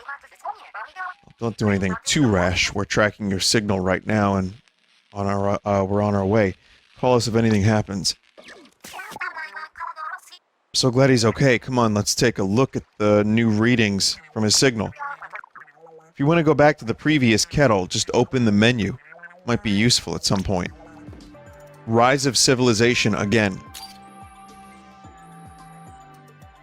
The surviving humans appointed scientists to lead their new society, believing that science would provide a wiser path forward.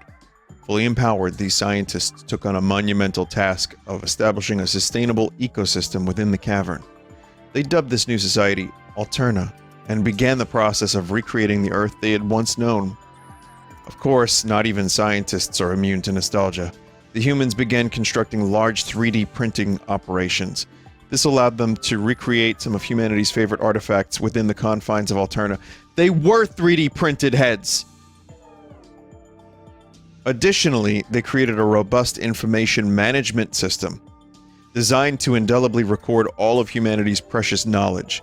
Such a system would naturally require some sort of record keeper, a computer that could autonomously observe and record data. These scientists achieved their aim with the development of Orca, also known as Omniscient Recording Computer of Alterna.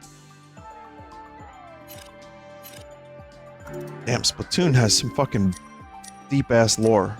Not that we didn't know this already, but... Pause for lore, Vin. I remember that. Coffee? I thought that was an angry beaver. I was about to say, I just talked about angry beavers. Small fry. It's just small fry. Alright. Well, thank you for watching Splatoon.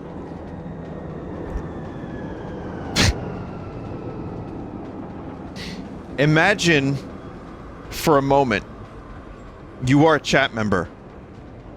You decide to type a message and draw a picture. Hi, chat. But you know that the chances are slim to none that it will show up on my Switch at the exact moment I'm streaming. Not only that, but I see it without even having to move a single inch. But then you realize this could be for any chat, for any streamer, and is probably even a streamer themselves.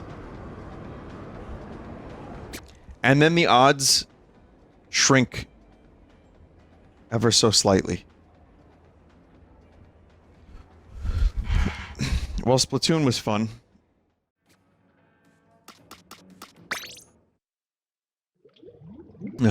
Cool.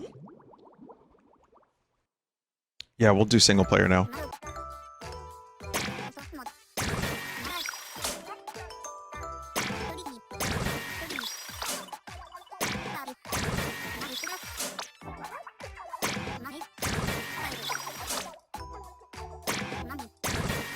Yes, spend all your money on stickers.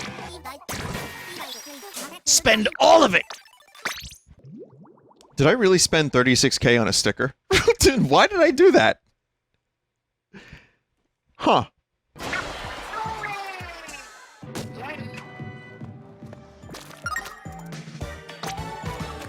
Explosive barrel. So, Site 2 has a lot of stuff I haven't...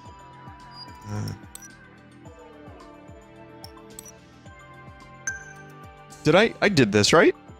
Yeah, I did this. I just have to go to Site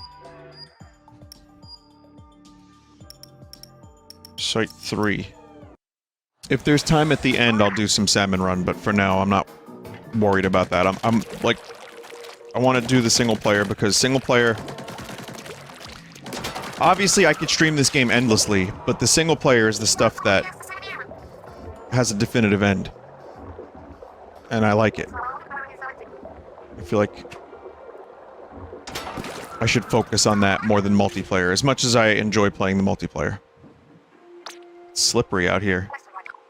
Between the fake snow and lack of Gramps' signal, it seems like nothing is chilling here. Well, we should investigate just in case. We'll follow your lead, Agent 3. Watch your step.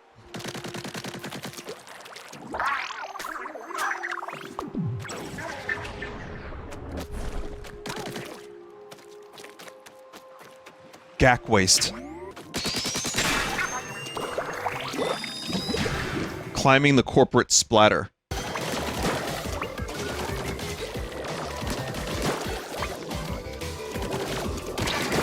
See, this is how you get good at multiplayer. You kill a bunch of octopus turrets, or... Yeah. Ah. The thing that got me good at multiplayer was salmon runs as a chat member. Well, what gets you good at salmon run? Piglet pinching is the only true answer. I played Save Room or Safe Room, whichever it's called. It's basically Resident Evil 4 inventory management, the puzzle game.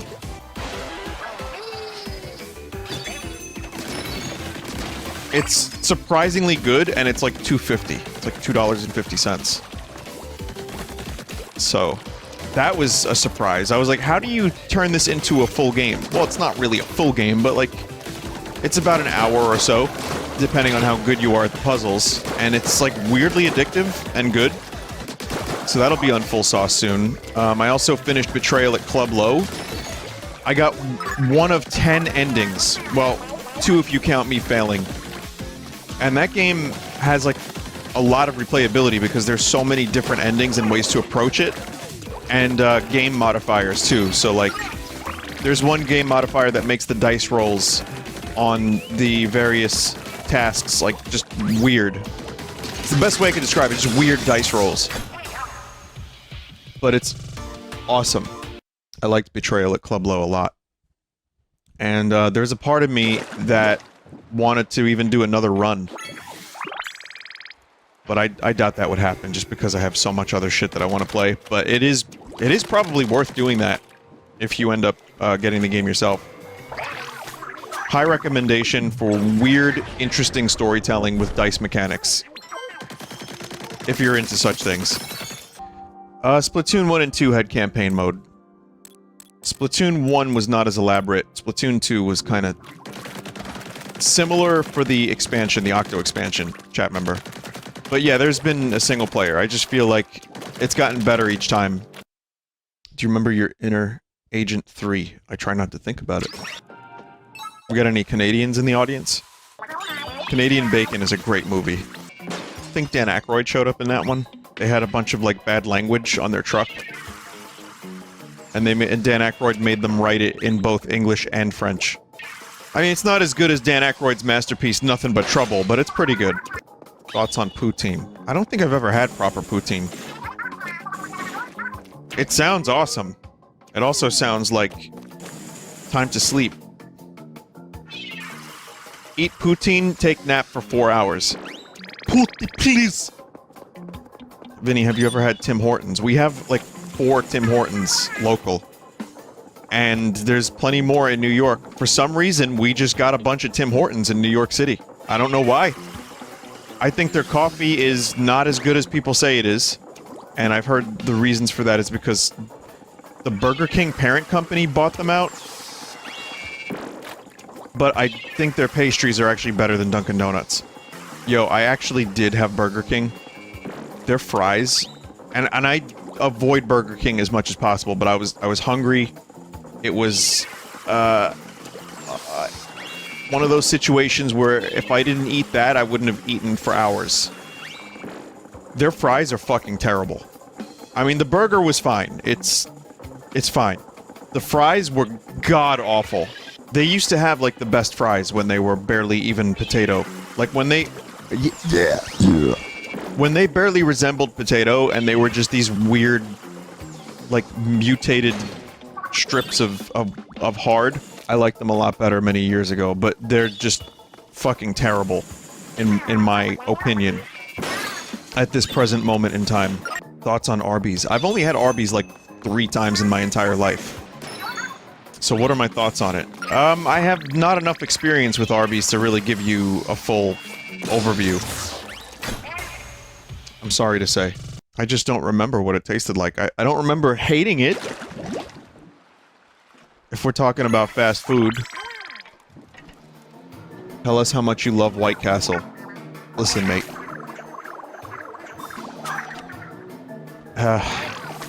You've heard me talk White Castle plenty of times. I fear White Castle. But I'll be damned if it doesn't taste good going down. That'll be one of those out-of-context moments. Vinny, thoughts on people asking you about your thoughts? You know what? At this point in my streaming career, we could do thoughts on people asking your thoughts about people asking your thoughts on thoughts.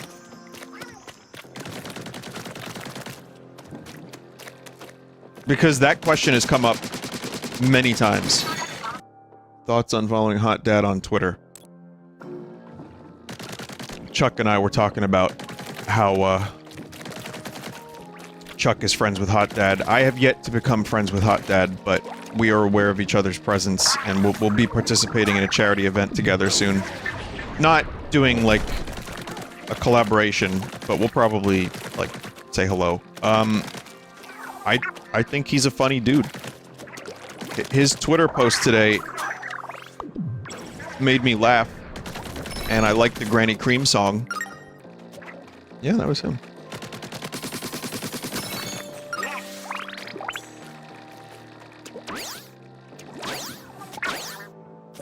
Aw, suck. Vinny, did you see the wargs in Rings of Power? I think I did, yeah. I saw- the orcs are really good in that show. But I would prefer at this point to not even really talk about that show anymore because it's just too stressful. Yeah, it's stressful. As I've said before, there's no correct opinion on that show. And, it's too much- it's just too loaded. It's too loaded, so I don't... I'm trying to enjoy some of it, and, I just don't know what else to say. I don't really have a whole lot of positive things to say about it at the moment, I'm sorry. So... Splatsville's loudiest trio is hijacking the airwaves. Clean out those ears and open those eyes wide for your hometown hype squad. Deep cut. Tune in and catch them if you can. Like I said, sets look cool, orcs are cool, costumes are cool, CG is good, mostly. Sometimes it's not. Music is awesome. Some of the actors are great, but it just doesn't coalesce into interest. It just doesn't get there. And I'm not even talking about the lore. It just does not coalesce into interests. That's the best way I can describe it, and I'm gonna leave it at that.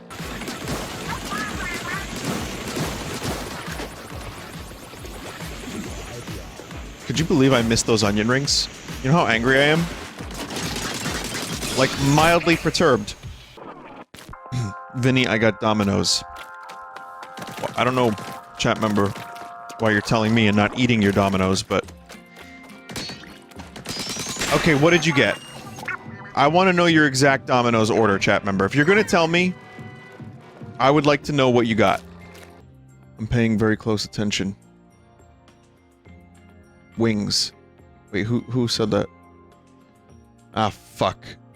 I don't even know who the chat member was that got the Dominoes. Salmonids mature by returning to the waters where they respawned. Sometimes, in very rare cases, a young salmonid will stray too far from their original school during a run and become lost. Their wandering quest to return home can lead to prolonged starvation and an insatiable appetite. So I have a shameful Domino story that I'm going to tell you about. I find shame in it. Maybe you won't. But there is something I actually really like from Domino's, and I never expected to say that. Because again, I have a lot of good pizza places. Locally, in Brooklyn, in Manhattan, in Jersey. There's plenty of great pizza, so why would I get Domino's? I always thought to myself. Well, then my friend Tyler and I ordered this thin crust Domino's with like banana peppers and pepperoni and maybe like those little meat crumbles. And I was like, yo, this is really, really good. Their thin crust is no joke. Might have got one other thing on it, maybe onions or something, but I really liked it as like a fast food pizza item. I would love to be a pizza snob, but I liked what I had. Anyway, when I had the COVID, which was not that long ago if you remember correctly, I really couldn't eat properly for several days. Like, I would say 3 days, the most I had was a little bit of soup, but my throat hurt so bad I didn't really want to eat. So I didn't. And then for like a day before that and a day after that, I ate very little. So like 5 days with little to no eating. It sucked.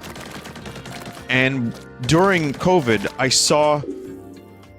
guess I was watching I don't remember what I was watching. Maybe I was watching, Review Bra. YouTube at that time started recommending Review Bra again, and he was eating the shitty fast food pizza. And, I was like, oh man, that looks really good. I was so hungry, chat. I was thinking about, like, food and how great it would be to eat food. And, oh man, I got really hungry for Domino's. Domino's. Me and Tyler call it Domino's. I don't know why. And, so as soon as I could, like, eat and my throat felt a little bit better, I went and got that thin crust pizza. And I ate, like, half of it because my stomach had shrunk. The problem is, I still couldn't really taste it. But what I could taste was good, and I was really happy I got it, but then I obviously got a stomachache afterwards. I say obviously because I hadn't really eaten much, and now I'm putting that into my body? No, didn't work out so great. I needed nutrient. Instead, I got pepperoni. So that's my Domino's story.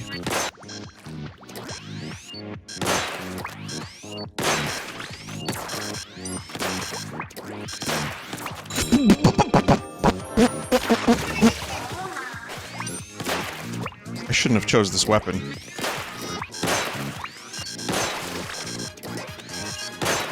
Somehow even worse. Actually, probably just about the same, but slightly worse. Yeah. Alright, cool. You see how there were that many targets left? I thought that was the last target. I'm just gonna do the hog squeezer.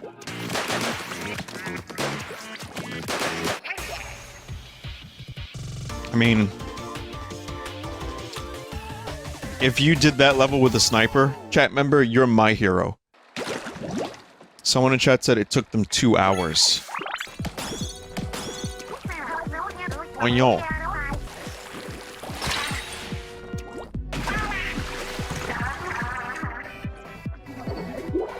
Oh.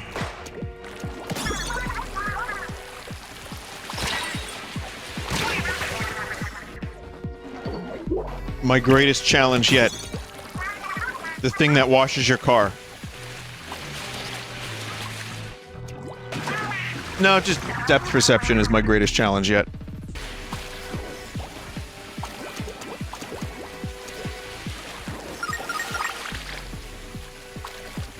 I figured it out. Oh man. Top titties gameplay, everybody.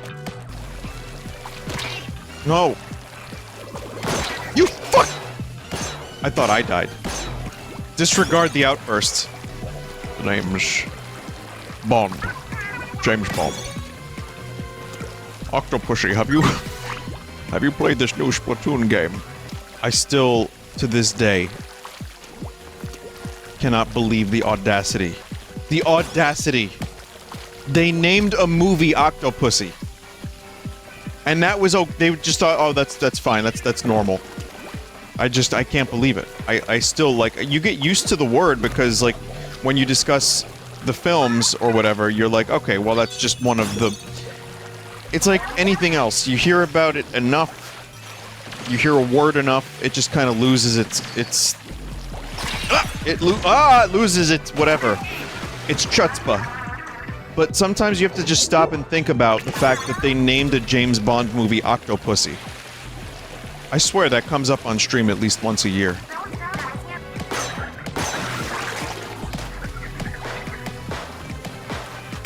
But the reason I'm bringing it up is because it's the James Bond progression. Just in case that wasn't obvious.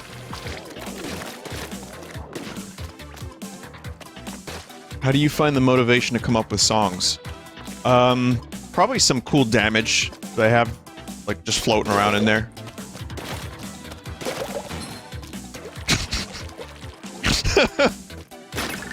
Permanent. No, I don't know. It happens in different ways. Like, the other night, I just picked up the guitar because I hadn't written something in a couple weeks. Or, like, yeah, like 2-3 weeks. And, I was just noodling as they say, and I found some cool stuff that I liked, and it turned it into a thing. Other times, I actually hear stuff in dreams and wake up and hum them into my phone, and then try to transcribe them later. And then sometimes if you're just jamming with people, and someone plays, like, a chord, and then you kind of pick up on that, and then... I don't know, so I don't really know how to explain it. It's like, it almost goes back to that, where do you get your ideas thing. Not that I'm anything special at what I do, but I do think that part of it comes from some subconscious place. If you want to be magical and spooky about it, you could say it comes from the ether. The universe. Man. I mean, Chrono Trigger taught me some stuff.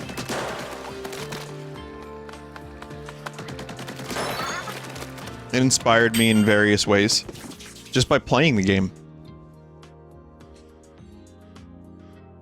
Opened my mind to lots of interesting things. And 1,000 other games, too. A hungry blade, a sharp grin in a wild warrior's hand. It bites just once. A flash, a slash, a sudden shudder. Shredded remains sink down, down, down like falling snow. A fleeting fury, brief as life itself, falls around my open parasol. I wonder if there's like Splatoon historians that try to transcribe all the little notes. Undoubtedly, right?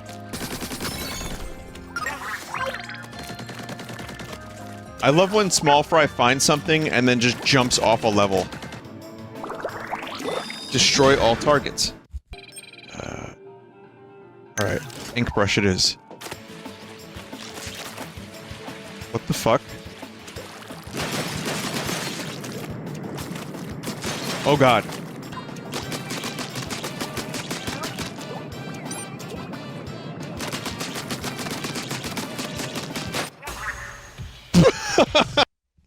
Fucking 0.1 second remaining, I guess. Beat the devil out of it, that's right. Beat the devil out of it.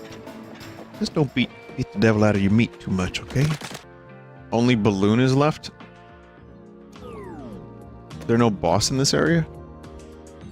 I guess the lore would help me discover if I've done everything. Yeah, I did everything here. So, as life in Alterna moved forward, one scientist discovered a new way to make liquid crystals from the bodily fluids of squids. These new crystals would change color in response to faint and fleeting electrical signals emitted by living organisms. Oh. To put that in more human terms, these crystals could read minds, and then output imagery that matched the viewer's innermost thoughts. Humans were enchanted with this new invention and began mass-producing the crystals. Eventually, they lined the walls and roof of Alterna. As the crystals absorbed the collective desires of those in Alterna, they assumed the appearance of the sky as it was seen on the surface a long time ago. At last, after 25 years of being confined beneath the earth, humanity could once again look up and see the sky. Very interesting lore. Oh, shit.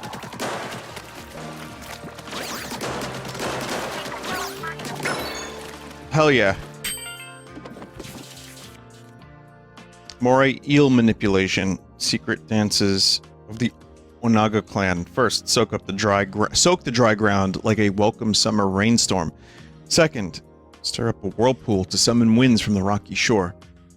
Final, as 100 eels take flight, follow them to the promised land. Ah, yes. Yes, I get it. Me? Onaga. Man, oh god. Zach's replacement voice actor. It's kind of rough. And I really don't like saying that. Like, because, you know, it could easily just be bad direction. Or it could be that we're just so used to Rick Gomez. Because he was awesome. But I, you know, watched that recent trailer and I'm just like, yeah, this is going to be a tough thing to get used to. No, it may not be his fault that I'm used to someone else, but I think, you know, that's fine. You get used to someone else's voice acting, but when you recast a role, that's always going to be an uphill battle for a new voice actor. But unfortunately, the common consensus is that people are not into this dude's performance or voice. And, I don't want a bandwagon, necessarily, but I just... I wonder how much I would feel that way if Zack never had a voice actor. And there's a part of me that feels like I would still feel iffy about it. But Final Fantasy VII had a great cast of... like, from Advent Children to Crisis Core onward to the before the remake. I really like those voice actors. That said, the remake itself, a lot of the recasts were really good. Cloud is awesome. Something that high ground over there is blasting out a super strong signal. That must be Gramps. Let's get going, Agent 3. Barrett's voice actor, phenomenal. Tifa, Aerith, awesome. I like Sephiroth. Maybe not as much as the previous Sephiroth, but I still, you know, think he's good. Badger is phenomenal as, Biggs. Oh no, Wedge. Sorry, Wedge. So, I mean, most of the remake had really great voice acting. I want to play Crisis Core Remake. I may do so. But, yeah, that's gonna be a tough thing to get used to. I like his original voice actor. Me? Gungaga! I don't know, that dude just had the right memes. No, it's more than memes. Let's see. How long have I been going? 3 hours? I could go a little bit longer. Maybe another half hour. My guitar almost fell. That's what that noise was. I saw I saw it like tilting, and that was fun. I'm good. I'm fine. Yeah, I also recorded... Oh god, I also recorded like 2 hours earlier. It's just been a long day for me. Long day in real life too. And I did a cooking as well. I did the HelloFresh. I mean, sorry, the Goodbye Rotten.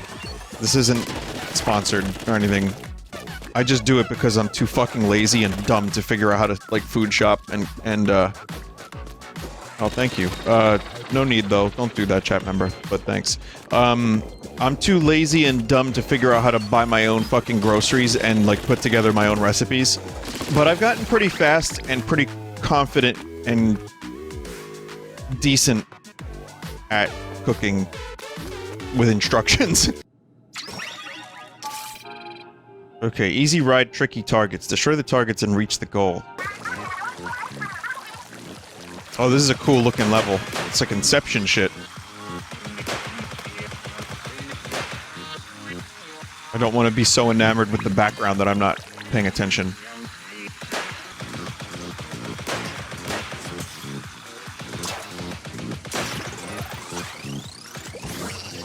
Shit. Didn't Spider-Man defeat Doctor Strange here? Yeah, I think Spider-Man had to shoot the white ink as well.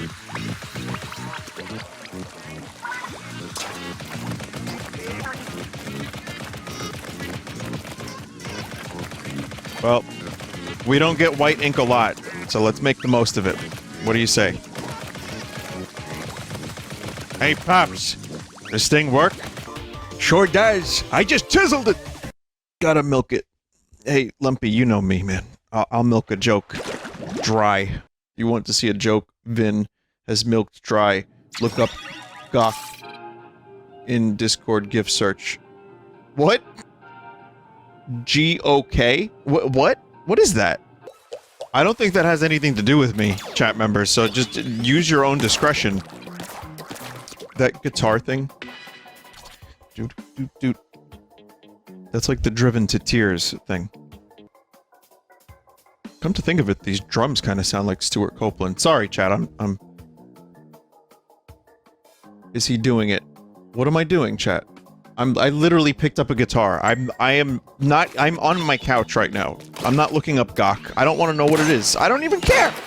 I'll look it up later, but I don't even care. I'm too cool for that. It has that riff.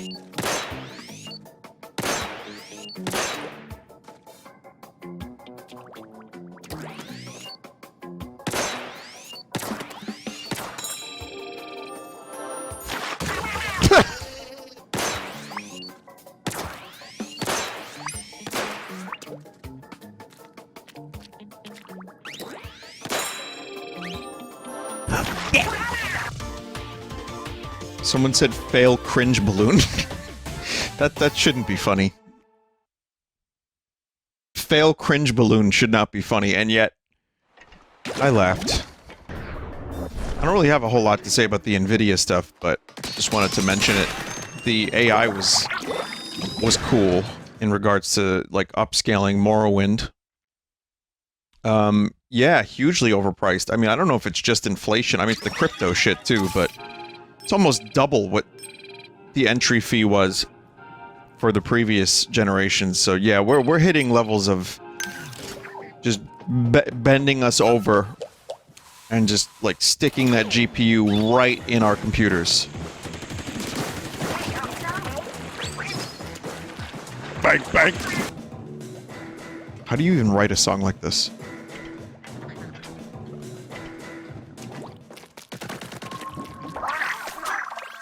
Where do you get your ideas from? That be Squid Game. Washing machine. That's the best answer I've heard yet. Washing machine music?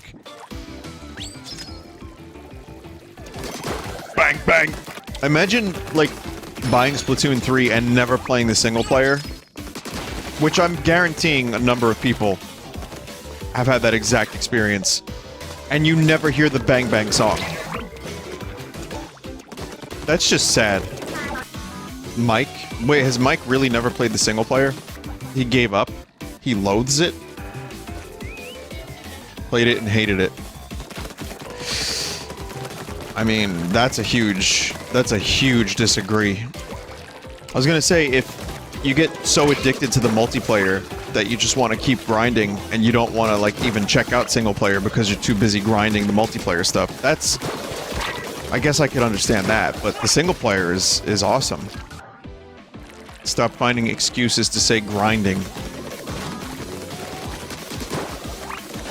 No, but it's a legit word. Come on, of all the smut that I've, you know, over the years have just randomly threw into sentences, I think grinding is probably the least offensive one. Not even offensive, but just, like, egregious. But, you know, that's fine.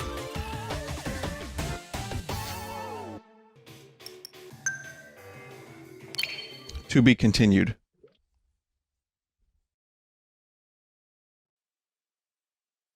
Wormo! Stepladder, yellow barricade, cardboard box. I'm gonna need like 7 of those, I think. Oh, now I can't afford other things. So, wait, why did I just buy 7? Salmon run for cash? Well... yeah, I don't know. Also, sin. Listen, dog.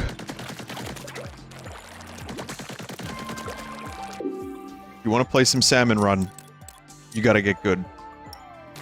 I need you to carry me. You see, I turned it around, chat. It's fine now. It wasn't an insult. It was me insulting myself.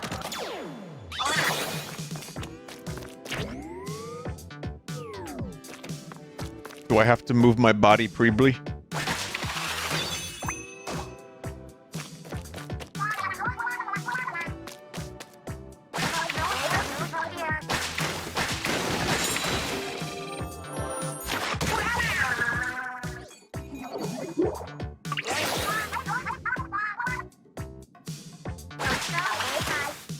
Okay.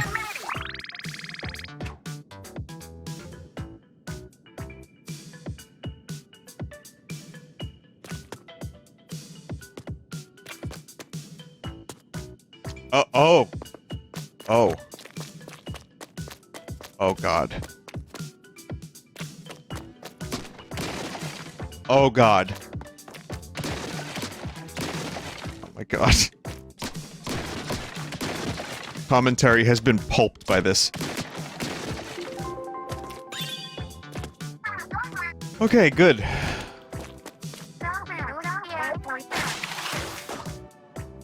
No, I don't need to look at that. I would prefer never to see that again, actually. Okay, I'm looking at it.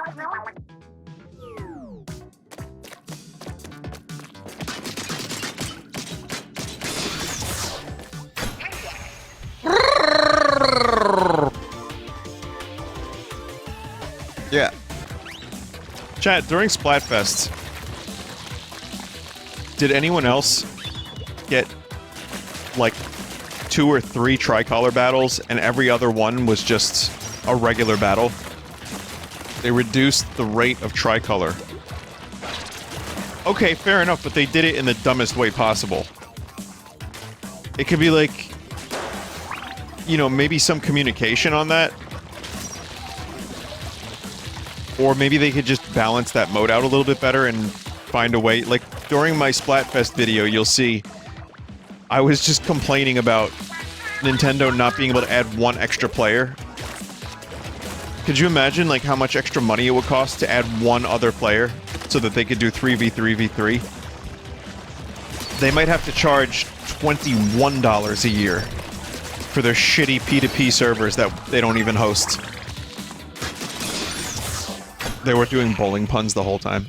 Okay, so they... Alright. I don't know if that chat member was making a joke, or if that's real.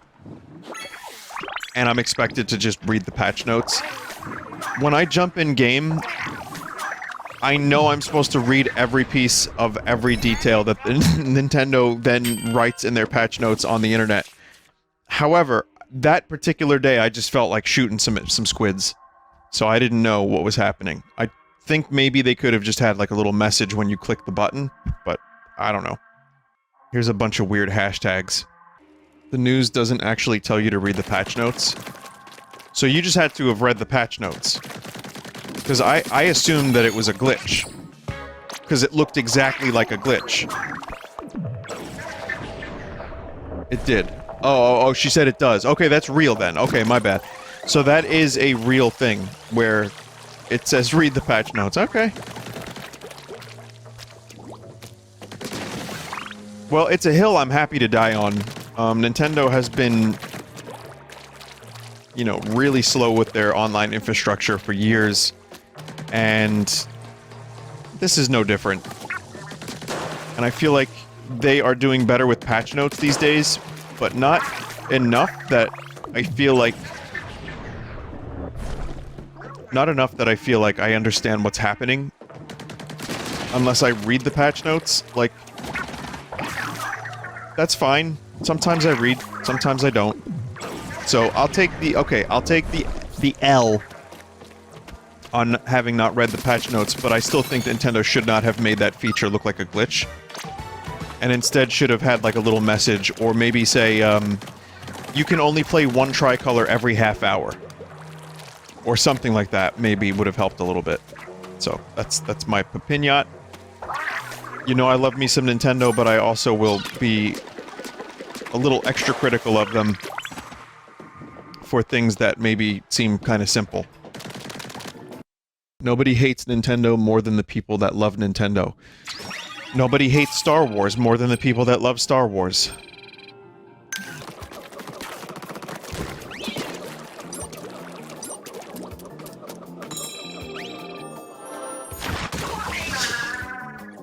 Oh. I rolled too much and too hard. 5 remaining.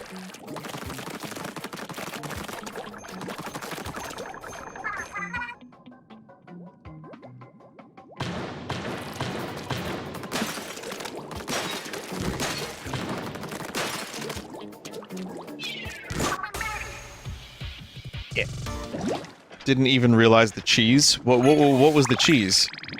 Hey, after all, I am the one that discovered a tool-assisted speedrun technique in Mario 64 without even trying. They try to cheese you with the shitty throw at the end. Oh yeah, I saw that. The Manta Clan's early morning ritual. After careful grooming of their pectoral fins, the family gathers for their favorite breakfast. This unique plankton dish, family recipe passed down across generations. Nice. Said to enhance the mind, body, and bodily toxins. Alright, cool. Nice. Get it out on the tray.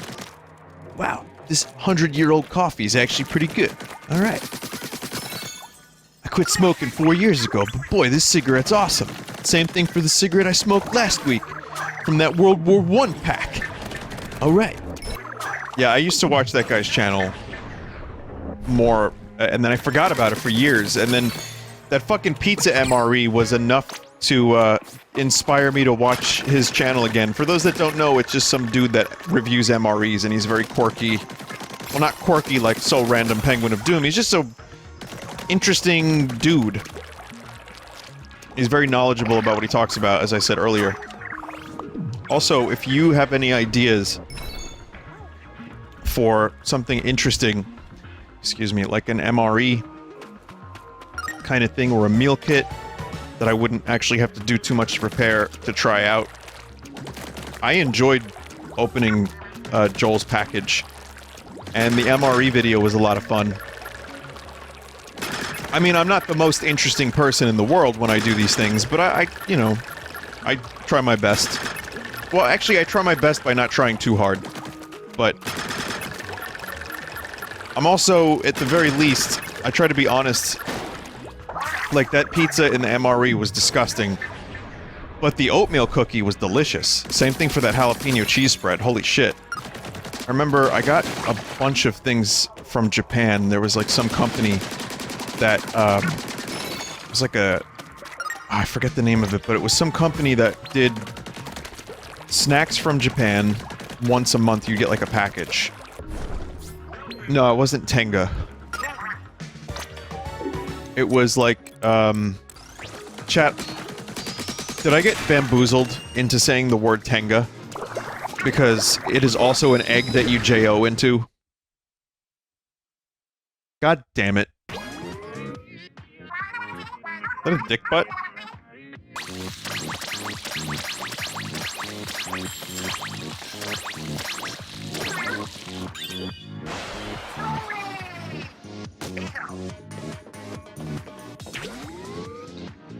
Haha! Hey, it's a game where you put ink on a ground, or on a wall, or on a squid. So it's nice to see it take advantage of its concept once in a while. Imagine if it was in Among Us. Oh my god. You know when Splatoon 3 modding happens, whenever that will happen. That'll be the first mod. Shit. Not my fault. It's not my fault the hyperdrive's broken. Chewie, punch this thing into high gear. That was my favorite Han Solo, like, classic quote. Chewie, punch this thing into high gear. God, I love that son of a bitch. Laugh it up, fuzzball! My other favorite Han Solo quote was, it was a movie. Yeah, even I get bored sometimes. For years, I thought he was saying, even I get bored sometimes. I was like, what does that have to do with spaceflight and smuggling? The quote is, even I get boarded sometimes. For those that have not seen the Star Wars Special Edition, what he's trying to tell the boss, Jabba the Hutt, is that sometimes, while he's smuggling stuff, his ship gets boarded. I thought he was saying that he gets bored. And I was like, well, what does that mean? I was trying to figure it out as a kid. I'm like, why does Han Solo get bored? And then I thought about, well, spaceflight has to be kind of boring, right? Because you're like, just kind of there, and it's just space. Forever. And like, you only have one shitty holographic chess game, and no Splatoon, or Slice and Dice, or Slay the Spire. I guess you could fuck C-3PO, I don't know.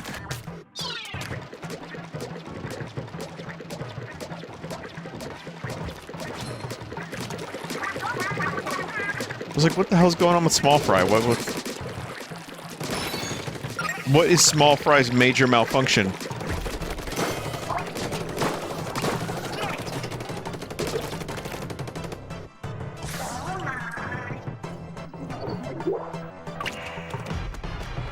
Good. I remember one time at Too Many Games, I think it was 2019, I was doing a panel.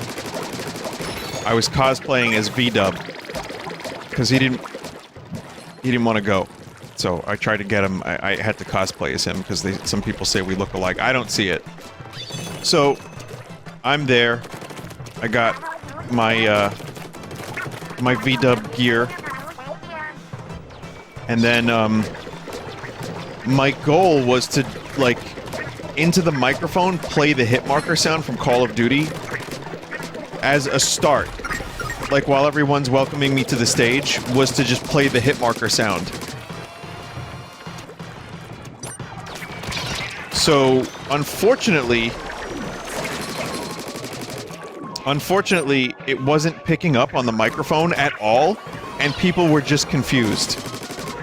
So, that was not a good bit. Vinny, can you say my scroll one more time before I fall asleep? A chat member, I'm worried I'm enabling you. The pursuit of the precious. Wait, the ring?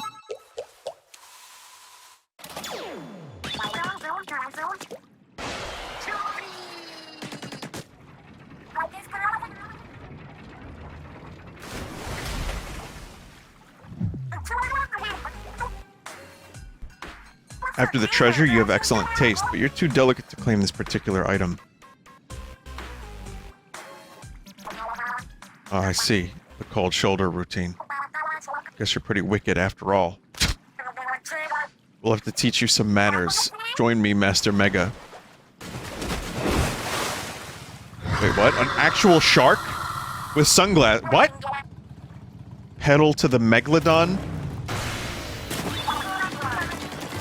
This game is nonsense.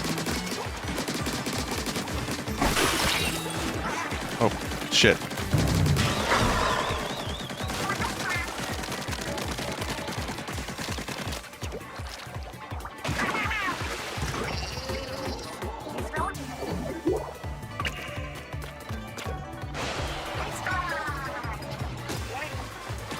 Good. Very nice. Oh, there she. Oh, fuck. You're pretty tough for an appetizer. Master, I need you to really focus this time, okay? Let's finish this.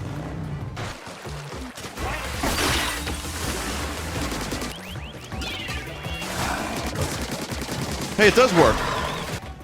Oh, come on. What is with you? Master, you'd better get serious or else. That's right, it's a megalodon.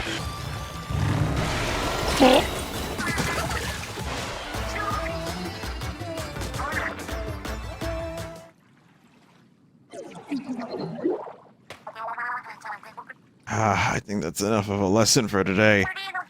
But you haven't seen the last of Deep Cut. Till next time, huh? Oh no.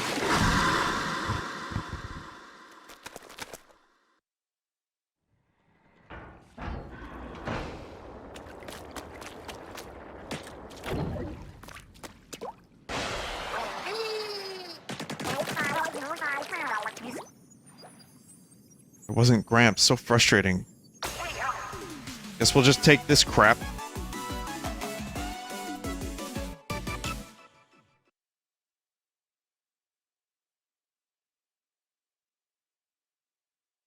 Chad, I'm gonna grab my hog.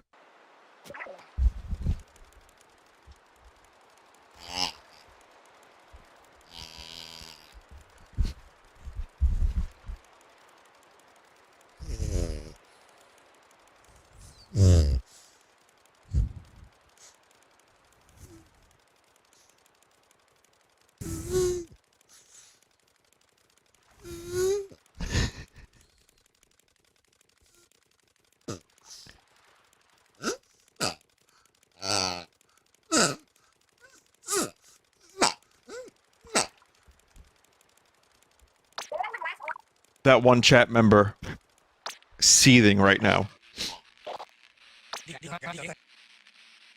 How dare you disrespect Splatoon? For it is most honorable and you are not streamer. Gramps is on the line. Hello, Gramps. Oh, Agent 1, good to hear your voice. Oh, I'm still locked in some kind of room. Finding the exit is looking like looking for a needlefish in a coral reef. Oh, I mean, Oh, I better shout whispers. Someone's coming. Ah, you've woken from your hibernation, have you, cuttlefish? That's former Captain Cuttlefish to whoever you are. Who are you, anyhow? Identify yourself. Ha! You're lively for an old bag of... Does your species have bones? No matter. You can call me Mr. Grizz. No, any Grizz.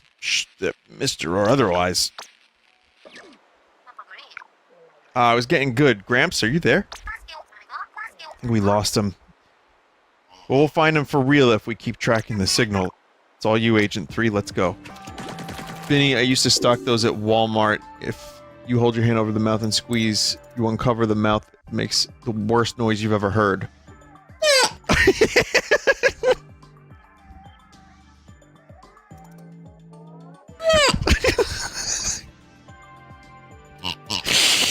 Thank you for that. That's good. That chat member is a professional piglet pincher, if I've ever seen one. The years passed with prosperity. Population of Alterna grew like a rising tide. The scientists, now elders of their kind, believed they had done all they could to advance the civilization of Alterna. They began selecting new leaders to succeed them, entrusting to them the world they helped build. Humanity's new leaders inherited both the brilliance of their predecessors and their unquenchable thirst for innovation. This new generation, born and raised in deep Alterna, would prove to be every bit the match of those they were to succeed. They soon grew restless at the sight of the liquid crystal sky, believing they deserved to behold the reality that existed outside the cavern. The elders, who knew what awaited outside the safe haven of Alterna, issued stern warnings to the brash young scientists. Nevertheless, the young scientists pressed on with their plan, the construction of a massive rocket ship to escape Alterna. Sadly, as the boosters were ignited for the first time during a launch test, tragedy struck. The energy from the rocket boosters overloaded the cavern's liquid crystals. A violent and terrible chain reaction ensued.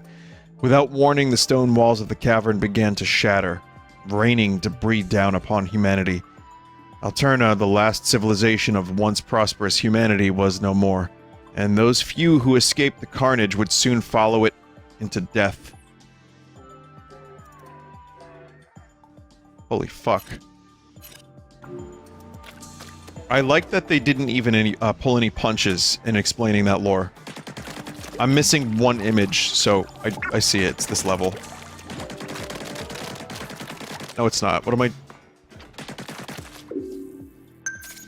Is that the correct image, chat, or is that a scrambled image? Wait, where the fuck am I? Go to Area 4. Okay. Man, oh wardrobe, we are temporarily closed so that we may restock. Cash only, no photography or influencers allowed, ever. Wait. We've run rather low on paper bills. We're always open. Your fashion emergency is our fashion emergency. Do not touch it until you have paid for it. I think they misspelled influenza. Just a little bit of tax evasion, Stan. Pasta rat raid. Hi, Pat. Thank you for the raid. The rat raid. Well, that's Germa, but I didn't know there was a pasta rat thing. Because we have pizza rats here in New York City, so... In fact, New York Comic-Con is sponsored. Their mascot is a fucking pizza rat this year. And their servers got clusterfucked. So if you wanted to book a screening to the Mario movie premiere, the trailer... No, you didn't.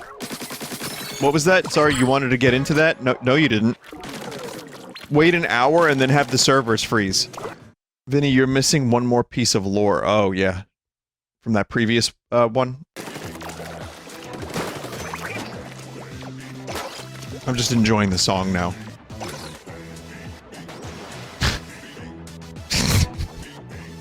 This song is so fucking stupid. I love it. I mean, some of it reminds me of Pilot Wings and Monkey Ball music a little bit, which is a very good thing. And then it's just bang bang beep. It's also like a legitimately good riff. Or like bass line, whatever you want to call it. A lick? You know what? I don't call things licks anymore. Like guitar licks, I can't do it. Like, Joe had a tasty lick jar at the studio, meaning if anyone said, oh, that guitar line was a tasty lick, you'd have to put like $1 in. It was metaphorical, but for some reason it stuck, and now I can't call anything a lick anymore. It's just been ruined for me. A devious lick. Hello. My name is Michael Caine. Hello.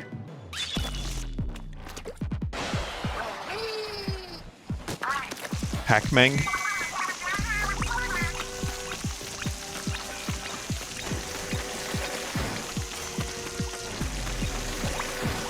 It's fucking Pac-Man. That's really fucking funny.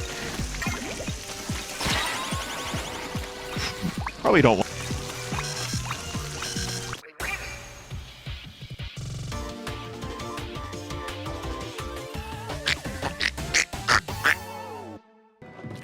Now do it with the charge. No. Ah, I'm good. Vape smoke. P. Chat, you ever think it's weird how the streamer says a letter and then like 1,000 people just type the letter? No? Alright. Well, I am streamer, you are chat members. This is purely a transactional form of entertainment. If I say P and you want to type P, you're goddamn right you're gonna type P. I don't even know what I was trying to say there. You're goddamn right. Lumpy Touch made another disturbing Walter White and Jesse thing. It's like, Jesse, we need to cook meat. Lumpy is going ham. Whole hog. Has anyone played the Proteus multiplayer yet? It's pretty bad. Oh, that's a shame. It kicks ass. It's pretty bad. I wonder if this game has led to any people, like, developing some form of depression in regards to not being able to be a squid. Like when the Avatar movie came out, and people were upset that they couldn't be a Na'vi. Do you remember that? It was a weird time. There was actually a big wave of post-Avatar movie depression, because people got so attached to that world, they wanted to live in it.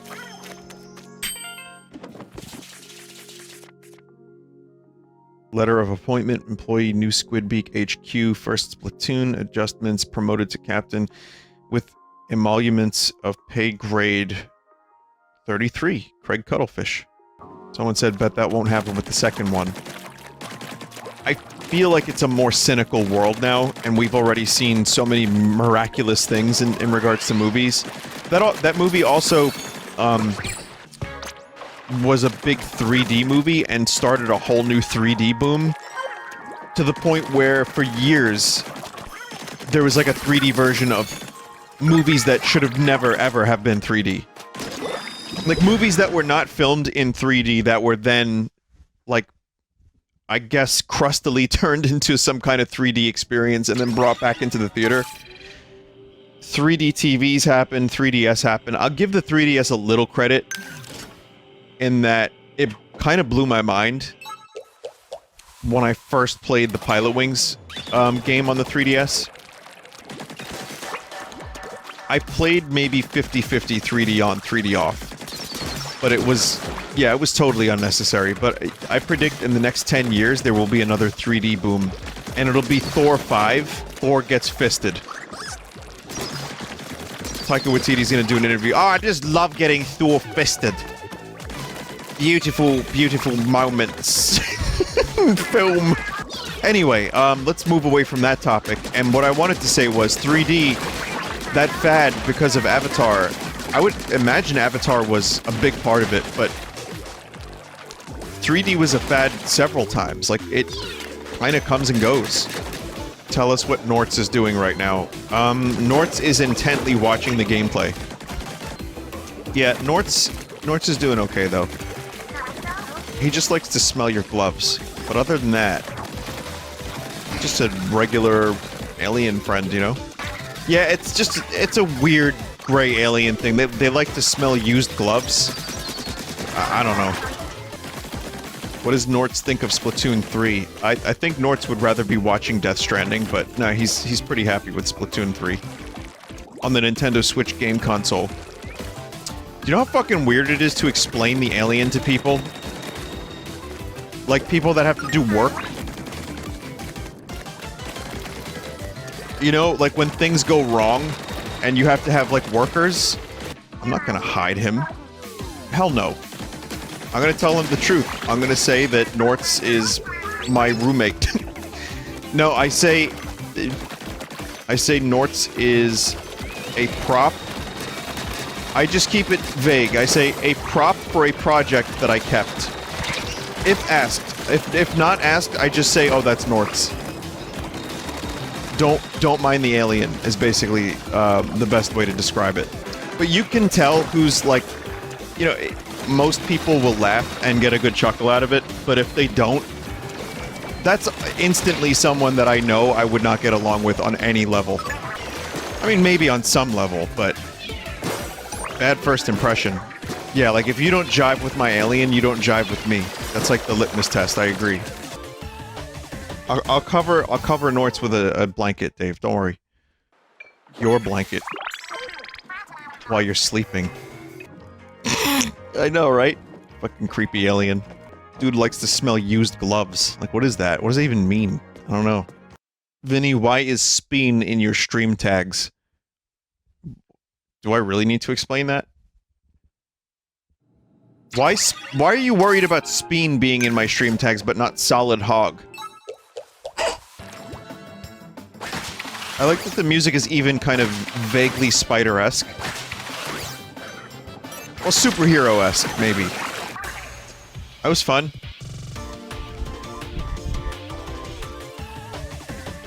Really making the most of all the game mechanics, and there are a lot of different game mechanics in this game.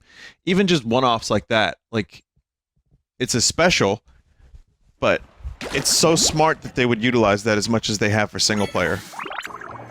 Chat, I'm thinking about inventing a new type of food.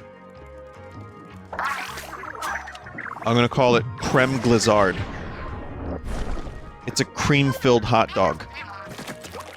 AKA a penis. So, you know what? Never mind. Yeah, I very well cannot sell a creme glizard. Never mind.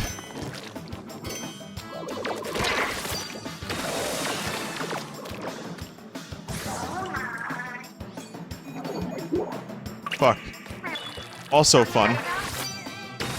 You like fun, don't you, chat? I prefer grub, says a chat member. Yeah, I did too. And look where that got me. I mean, it just gear makes the most sense. Like, I don't doubt that for a second.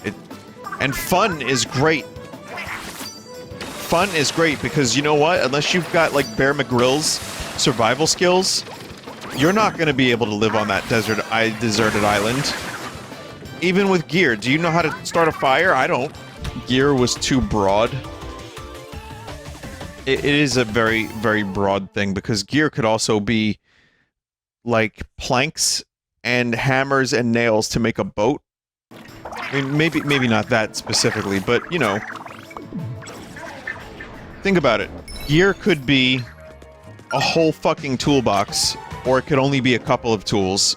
It could be a tool boat. It could be everything you need to get food for survival, make fires, build shelter.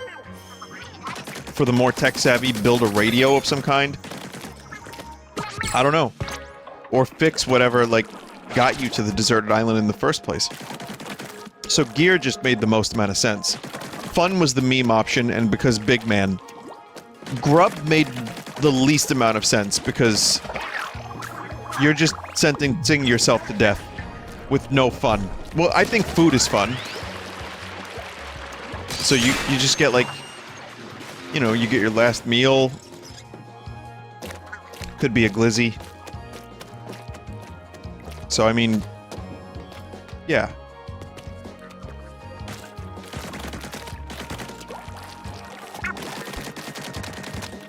Wasn't there some kind of, like, translation issue? Because in the Japanese Splatfest, it was something like not a deserted island, but it was like you're going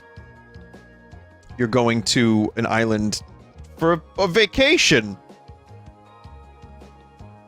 It's an island vacation. Okay. That was a rumor and incorrect. Fake and lies? Still deserted. Deserted vacation island. Yo, Barry C here. Hotlantis' hottest only owner. Ha! I got a split for a bit. Stock up on stock, but it's all good. Harmony. Yep, from Chirpy Chips is filling in, and she knows the shop way, way better than me. So, business, that's gonna keep right on booming. The most internet of all the Nintendo games. Other than Paper Mario. Predict the next Splatfest theme. Come piss shit, right, right. Where does vomit fit into all of that? I'm thinking. I'm trying to figure out the Splatfest theme. Ghost, zombie, vampire for October. That's not a bad one. Donut, croissant, or... I don't know. Bagel was the one that came to mind. But I don't know if bagel is as pervasive in one's life as it is here in New York. Did they already do waffle and pancake? I can only think of food-related ones. Grub. They did waffle and pancake. Yeah, that one makes too much sense. Planes, trains, automobiles. Octopuses versus squid versus salmon. Okay. Diners, drive-ins, and dives. Okay.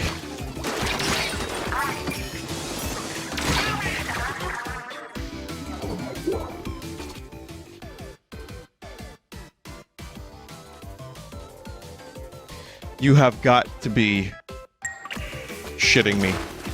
That was the last enemy, wasn't it? Chat, I was stuck in the animation.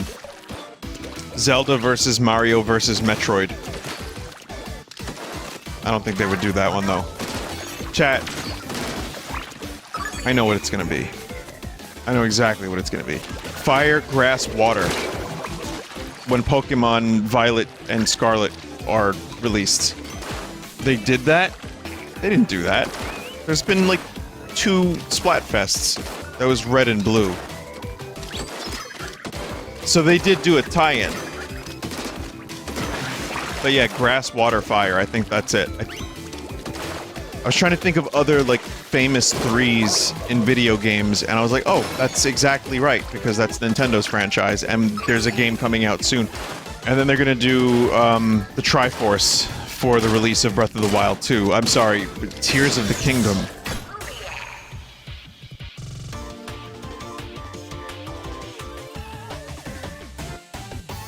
Melee, Archer, Mage. Yeah, that makes sense. That's a cool one. Alright, I gotta stop here.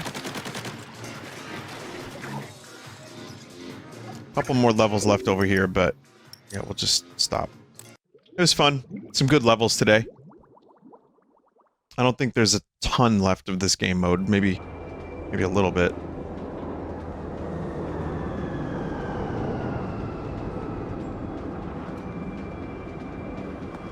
Like, of course it's a cat man bowing down to big man. Yeah, one must be careful. One must be careful for, you know, overshared information. Thinly veiled fetishes. A thing that I must say if I read. Or if I don't say, or if I say it, I'm jerk. It's just like I said, every time I'm here, it's just a fucking minefield. It's wonderful. But I enjoyed playing Splatoon 2. I hope you enjoyed watching. It's the highway to the danger zone. Chad, have you seen my locker recently? Let me just get there real quick.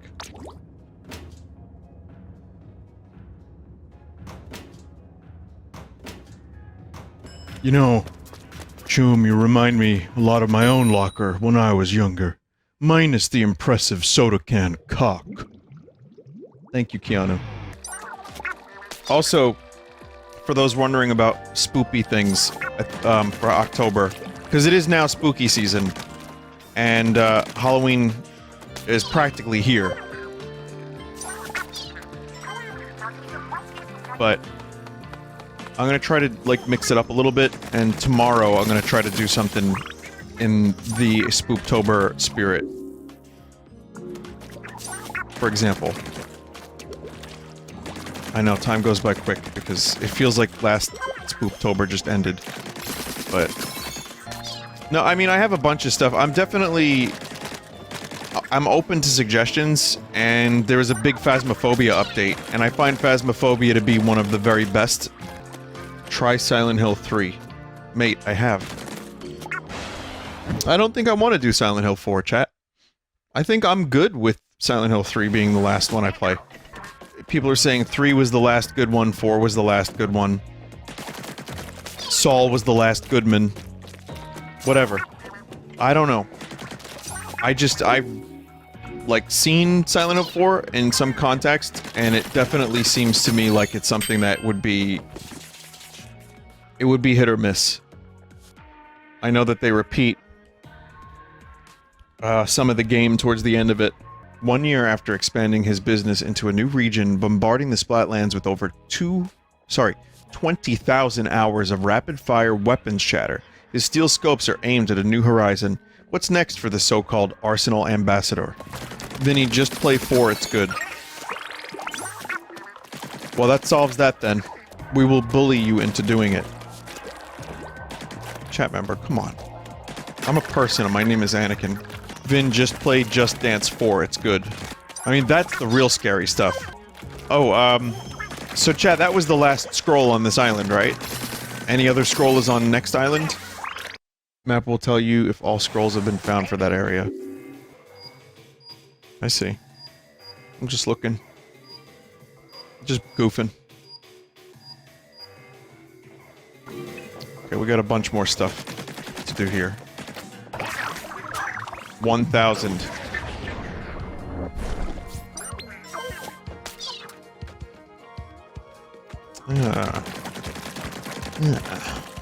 Why did I unlock that? Chat, the new episodes of Beavis and Butthead.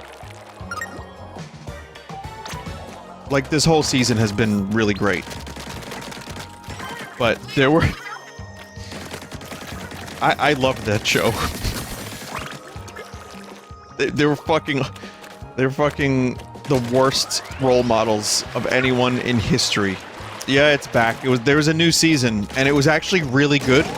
I mean, maybe I like it more than some people would, but I think it's exactly what the season needed to be. And it was... there were times where I could not stop laughing out loud at how funny some of the scenarios were. And even if Beavis just says a word wrong, I'm laughing. Maybe someone knows, but there was some music video by some kid where they riffed on it like they would, like the music videos back in the day. Does anyone know what song that was? Better not. That's right, those boys, Beaver and Buffcoat. So anyway, I just really like those last couple episodes. I don't know if the season is done, but I'm at the point now where I really, really hope they're picked up for another season, because I feel like they're doing some of the best episodes that the show has ever had. And that just never happens with reboots. I mean, I guess it could, but for me, I haven't really seen it happen very much, if at all. Yeah, the ASMR reaction one was pretty good. Oh, fuck.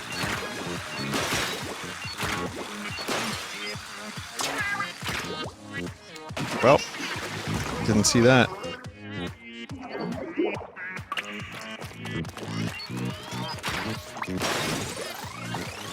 Oh, they start you back at the beginning. Alright, well, I wanted to ask chat about reboots. I wanted to see if chat knew of reboots that were actually better than the original, or as good, but not right now. Hold that thought. can't read chat.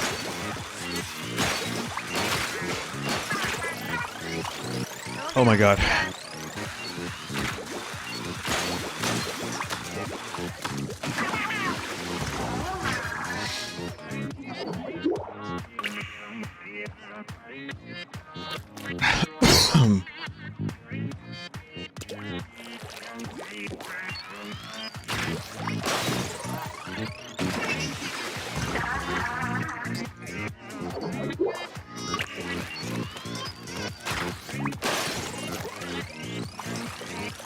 No, it's good. It's good. Well, someone said The Thing was a good reboot. Well, I would argue that's a remake.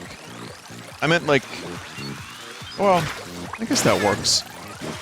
But I guess I kind of meant like bringing back a series with the same actors and, you know, all these years later, like X-Files coming back, for example, which had its good points and its low points.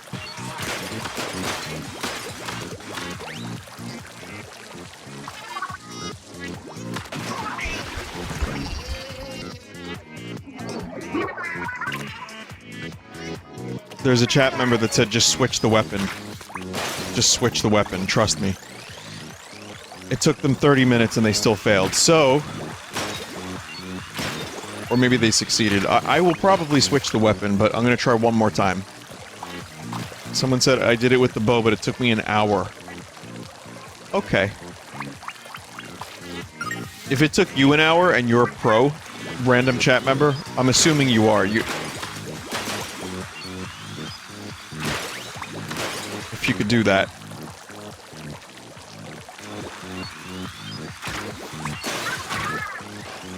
Then yeah, it'll take me 2 hours, so I'll probably just switch the weapon.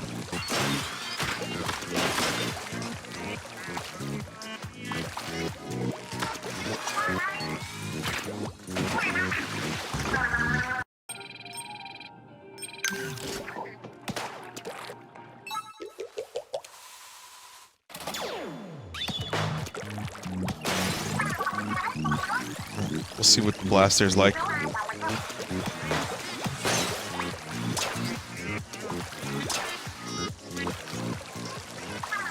Are we sure the blaster is that much easier?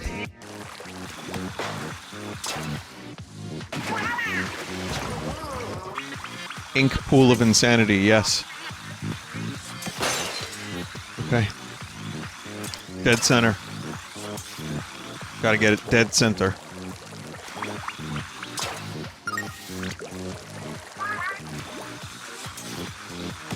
Sounds like a Left 4 Dead map. It is? Well, I'll be damned. Oh. Yeah, the bow would have kind of probably sucked for that last one in particular. Vinny, fuck you, this took me like 4 hours.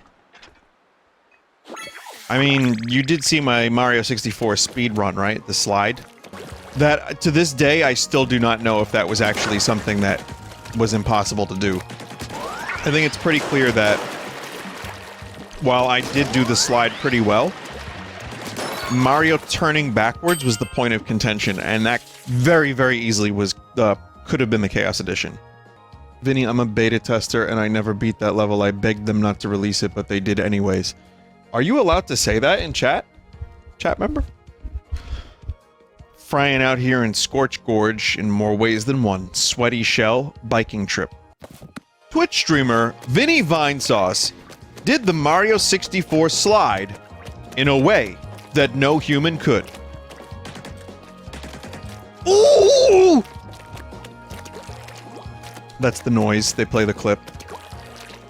It was like any other Sunday stream, and Vinny was playing Mario 64 Chaos Edition. Suddenly, Ultra Instinct kicked in, and Vinny Vinesauce was able to beat the record and unlock a new speedrun technique for simple flips. Yeah, I was just playing my game as usual, and you know, I was talking to chat, not even paying attention, and I did the tool-assisted speedrun, and then I hit my cock with a hammer. In VR, of course, in VR. He hit his cock with a hammer, And that's what makes him such a professional gamer. As they grow, crustaceans such as the coconut crab frequently shed their shells to allow for further growth. Because strong sunlight encourages this shedding behavior, this may explain why Splatland's crustaceans often grow to be far larger than their counterparts in other regions.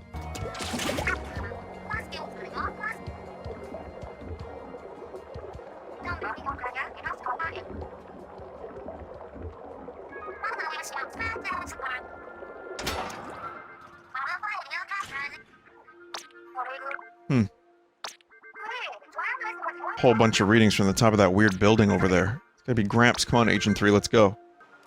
Missed 2 levels. Did I? Oh, I still have to read the lore. You're correct, chat member. 2 levels near the pipe. I'll be damned. You know what, chat? When I see that green arrow, my brain processes that as I completed the level already. I wish this song didn't get stuck in my head. But I hear it, and it gets stuck in my head. And I can't get it out of my head for hours.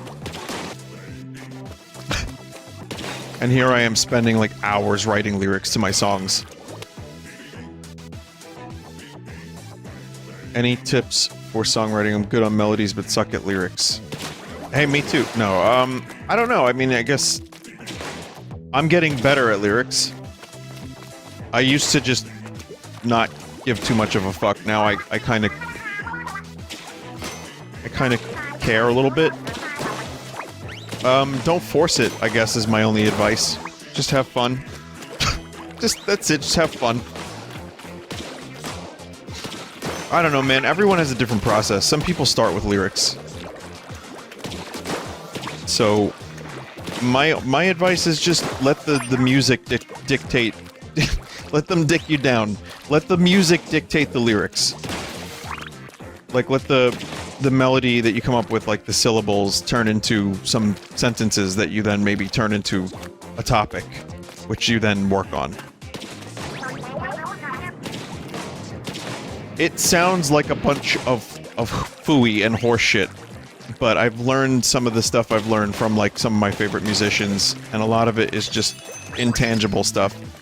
So, but, you know, be honest, but don't be too honest, because then you become Ed Sheeran and sell 15 million records a day. So, you gotta be careful there.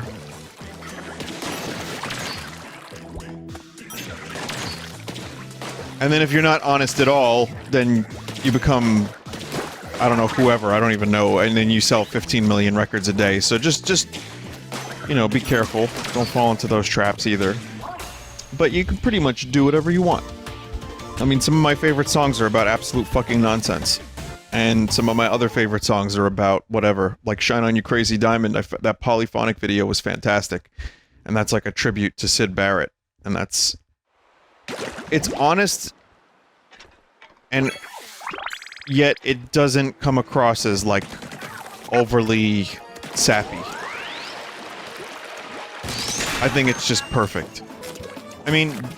I'll say one more thing. If you're asking me for lyric advice, just keep in mind that love's such an ugly 5-letter word. And also keep in mind that at one point, the Blood Bagel album was going to be released under a pseudonym band. That band was going to be Masturbation, Frustration, and the Fictitious Nipple. Why? Because I thought it was a funny title. So be really careful who you ask for lyric writing advice.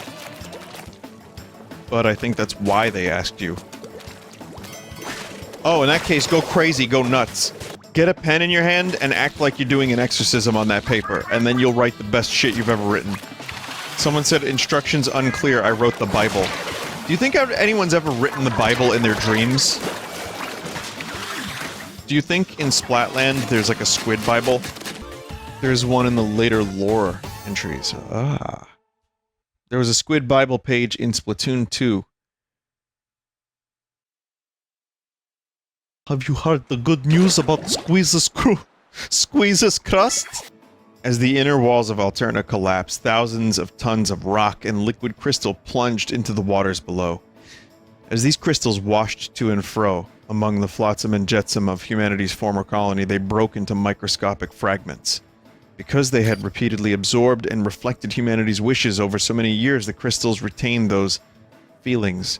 Little by little, the squids, octopuses, and assorted sea creatures that thrived in the waters of Alterna absorbed these crystals into their bodies. This process continued until one day, the marine organisms began to feel something fresh.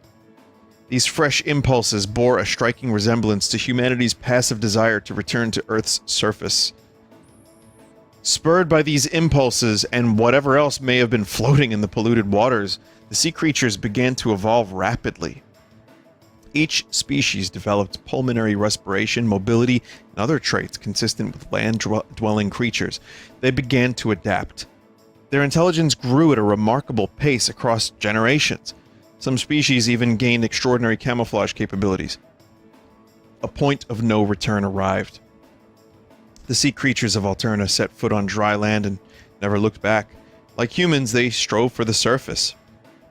Of course, survival on land was harsh, but the creatures were persistent. Soon they found the tunnels that humans had used to escape the apocalypse. With their path forward now clear, these fresh, fledgling beings left the ruins of Alterna behind and set their sights on the surface world. That's a great piece of photographic evidence at the bottom there. It's kind of amazing that we're getting all of this. Like, I know Nintendo likes to keep their post-apocalyptic stuff, I can speak words, a little bit more vague.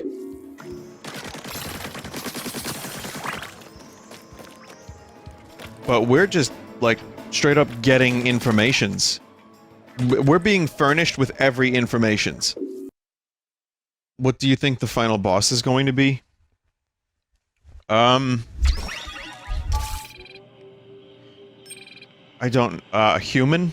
I don't know, something mammalian, because that was, like, kind of the... Wasn't that the thing? The whole impetus? I'm not looking at chat, I don't want confirmation. Squalter. Put your ink away, Squalter. It's me, Mike.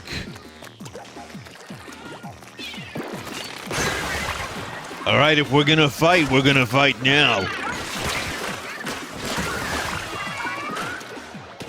Squalter.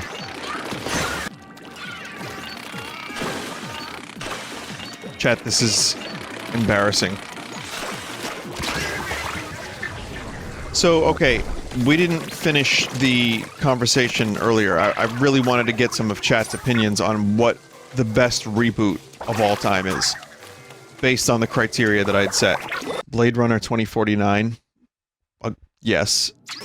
From movies, yes, Cobra Kai, I hear, yeah, that was good. Don't say Picard, how dare you. Futurama, well, which one? A sequel and not a reboot. I guess, yeah, I guess you would just call it a sequel then. Oh, the Twin Peaks sequel, or whatever. The most recent season, yeah, I've heard really good things about that. Dune? I wouldn't count Dune because my criteria were like, it's got to be years later, with the same kind of cast, and maybe even the same behind the scenes to a degree. Set in the same, like, kind of world as the thing from before. So maybe, like, you know, 10, 20 years later, that kind of thing. Like, okay, this thing is old, but we could write a new thing and maybe make some money from it.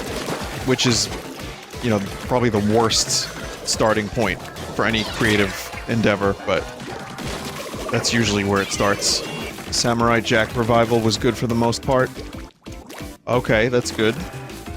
Rise of Skywalker, best film. DuckTales 2017, DMC5. I don't know if I was counting video games, or talking about them specifically, but that's... DMC5 is great. Evil Dead was pretty good. I felt like Evil Dead got pretty far away from the tone of the original, but it was a good movie in its own right. I mean, it had its campiness, but it's just a good movie. Some video I saw pop up in on my YouTube. It was, "What is Nathan Fielder?" That was the name of the video. I don't know who made the video. I haven't seen it yet, but I made a mental note to watch that. It's an hour long, and it's just, what is Nathan Fielder? And it's like, oh shit, I kind of... Super Eye Patch Wolf. There you go. I kind of want to know what he is. Okay, so this is the boss. We don't want to do this yet. It's not the endgame boss yet. How much more of there is this? Is there enough for another stream? Maybe one more. Ending is long? Okay. You're close to a good stopping point. And then there's explicit point of no return. Okay. Because, I mean, whatever happens next time, I could also supplement it with multiplayer. Like, I'm not... I wouldn't say I'm addicted to this game necessarily, but I've been playing it a lot more than most games. I've been playing it a lot more than I would play most games that I'm streaming also. Let's put it that way. This and Slice and Dice have taken over my life. Slime Rancher, I would have played a little bit more of, but seeing as how it's not finished yet, and there's a lot of stuff that's not in the game yet, I just kind of stopped playing that. It's like, man. That's great. Go fuck yourself, game.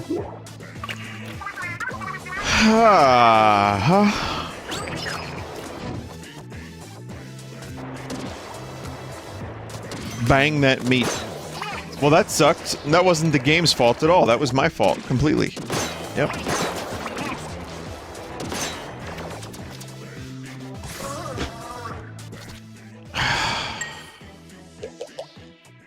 I just keep walking off the fucking level.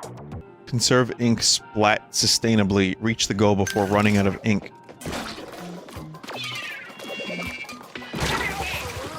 Yeah. Ow.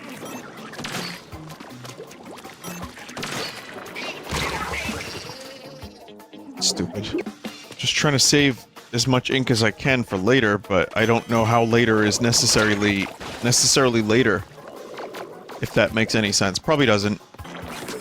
Man, VR can make me fucking tired. And not even just the physical aspect of it. But doing VR directly before this, I noticed, like, I got tired pretty quick. I think it's the way it overstimulates to a degree. You know, and my old eyes and bones and brainstem feels old, man.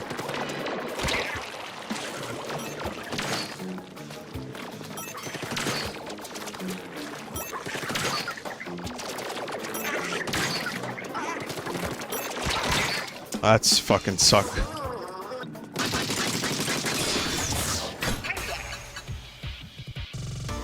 I guess I could have used a little bit more of my ink, but I did what I had to do.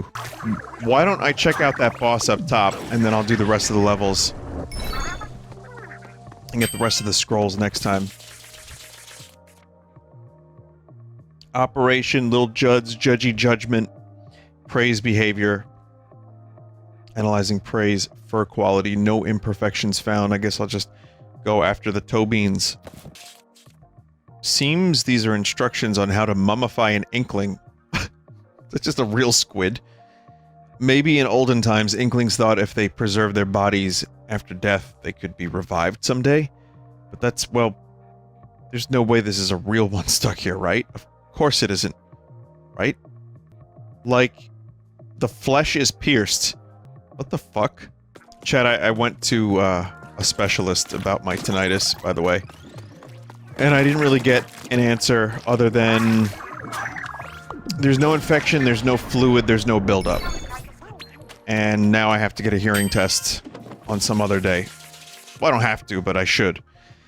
After leaping from Inkopolis Square to the world stage, Off the Hook has found their new side project, performing vocals for a rising rock band as Damp Socks, featuring Off the Hook. Discovered online, their super talented collaborators offer an upbeat, melancholy sound that had OTH hooked.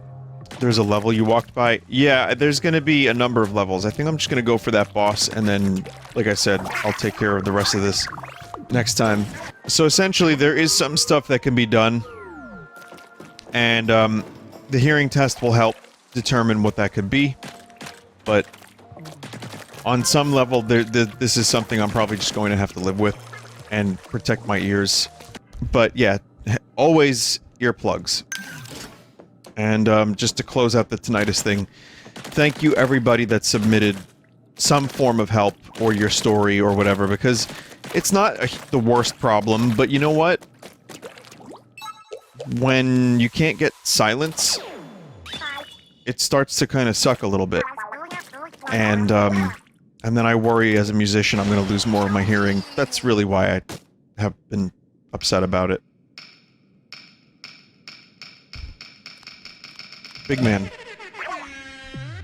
Hey! Hold it right there. Hey! This treasure isn't yours, you can't have it. Hey, I wouldn't fight you if I didn't have to, but...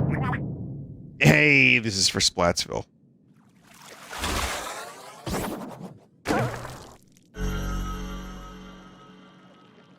The Hype Manta Storm. Yo, it's... Mario Sunshine.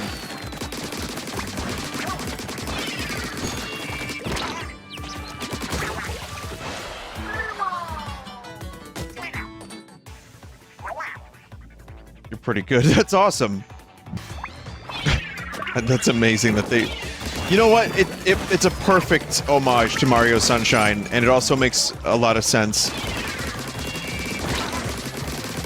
to do a fight like this. I think it's really cool.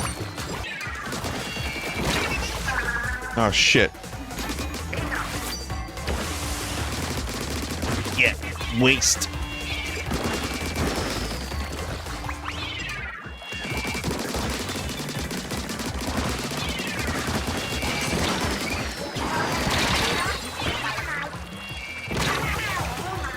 Oh my god.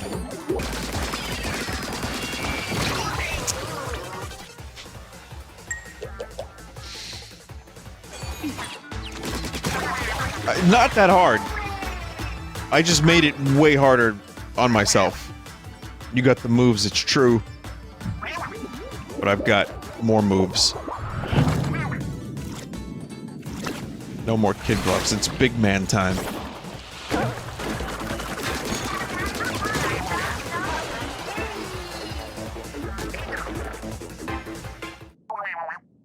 Oof. Well, that was a flop. I really tried to. Hey.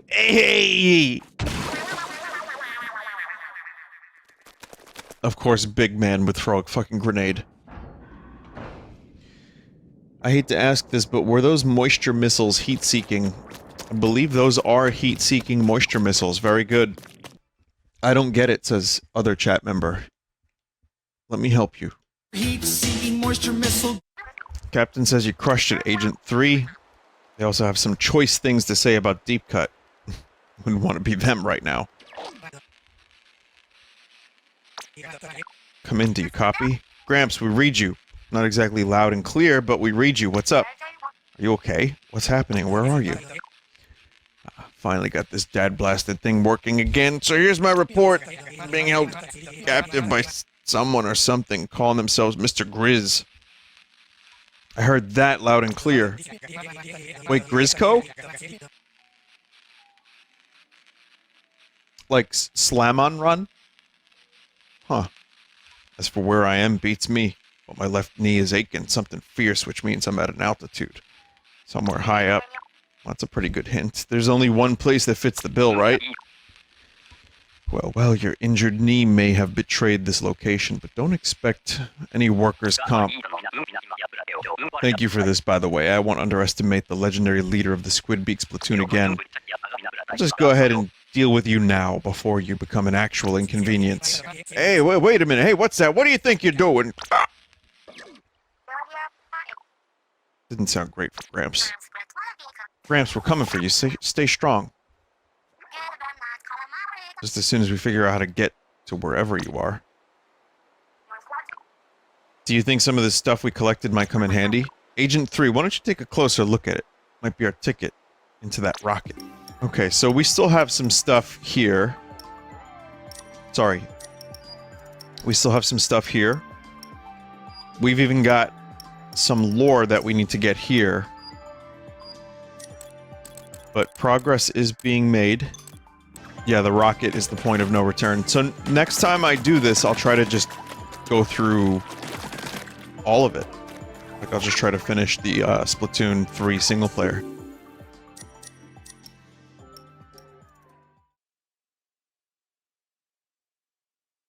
Gray alien eating pizza for the first time. YouTube clickbait thumbnail photograph. It's perfect. Chat, it is time to splat.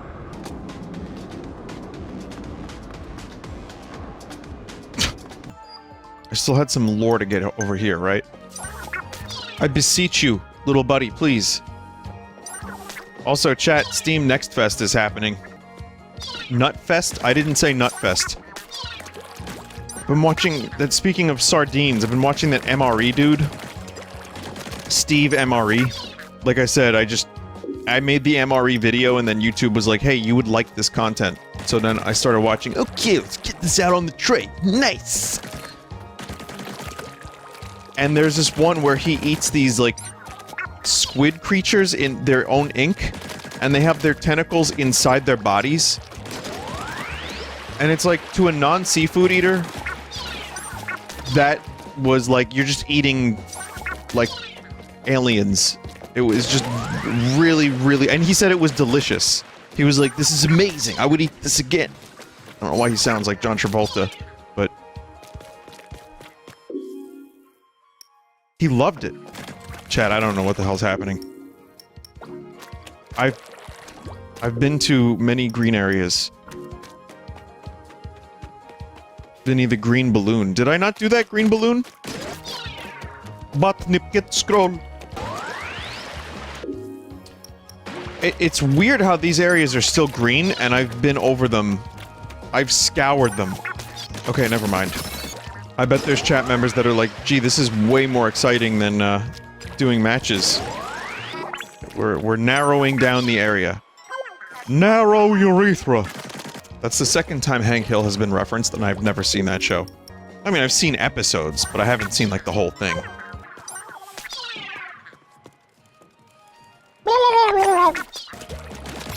Ah! God damn it! Finally.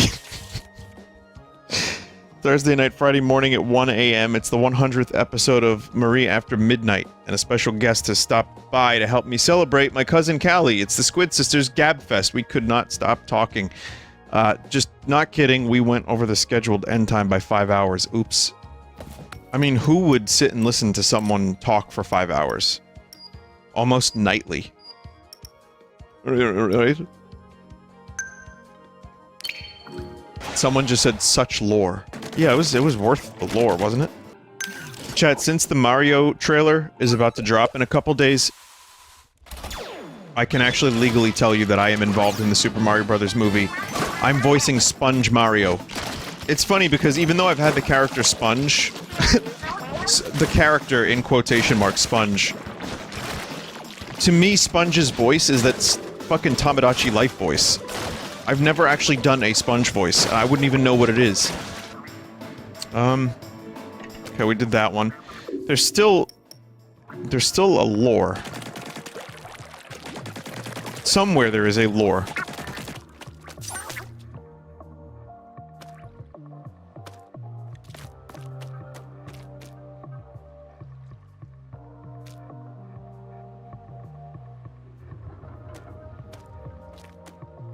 Nintendo has created the perfect thing. Big eyes, dumb expression, small and cute. Why are there not more product for this creature? In fact, I'm surprised you don't have to upgrade your Nintendo Switch Online account to even, like, see him. Sleeping with a fan on as white noise. Oh yeah, I do that. I've been doing that for a long time. Yeah, I got, like, maybe 30 emails about people's experience with tinnitus, which is, by the way, even just hearing what people, you know, have gone through, some worse than me, because, listen, I know that there are worse problems. Of course there are. But some people have it way worse, and I'm grateful I don't, so... But just, yeah, hearing what other people have to say and, like, their solutions, and, just feeling like I'm not alone in having this shitty ringing, is nice. Some people listen to hardcore porno to drown out the sounds of the ringing. Let's see. Hey, you ordered some fruit? Oh, no, I didn't order any fruit. Well, I'm the fruit guy from the supermarket. The fruit guy? I didn't even know there was such a thing. Oh, yeah. Well, can I come in? I'll leave the fruit on the counter. Sure. Boy, that's an awful big banana you have in your pocket. I keep them in there for safekeeping. And then the twist is, it's actually a banana. The dude just drops off the fruit and then just leaves. Chat, I'm sorry to tell you this, but only plumbers and pizza guys get to have sex. What about spaghetti guys? I can't wait for Mario's son to show up in the Mario movie. Post-credits is like Baby Mario, but then you find out it's not actually Baby Mario, it's just Mario's child, Lewis. Isn't it nice that we've created humans that will never die? Like Mario. Well, Mario will outlive all of us, just as a brand. Not trying to be, like, morbid. Well, yeah, a little bit, but not, like, you know, not depressingly morbid. Just trying to spit some facts and stuff. And soon he will have his own movie franchise. I was kind of hoping that Mario would have his own ugly Sonic moment, where they would reveal Mario and he'd look like an AI-generated monstrosity. Speaking of AI, I know the debate rages on about AI and how it's gonna steal the jobs from artists. And I understand that argument to a degree, and I would say, as someone who appreciates, like, actual human art, like stuff that humanity makes, it is a thought that's a little scary on some level, but I read something that was really, really, really good, and I don't think I'll ever forget it.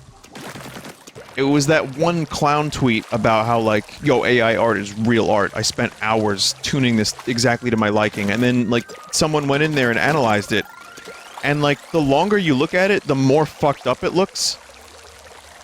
And that's the thing about it that I like this analogy, which is, for art that people make, like when you go to a museum, or even if you're just looking at someone's piece, the more you look at it, the more detail you see, the more meaning it has, the more things that you get from it, because it's imbued by a real person. But the more you look at AI art, it's like, wow, they don't have a left arm. They don't have a second nostril. Like, it may look good at first glance,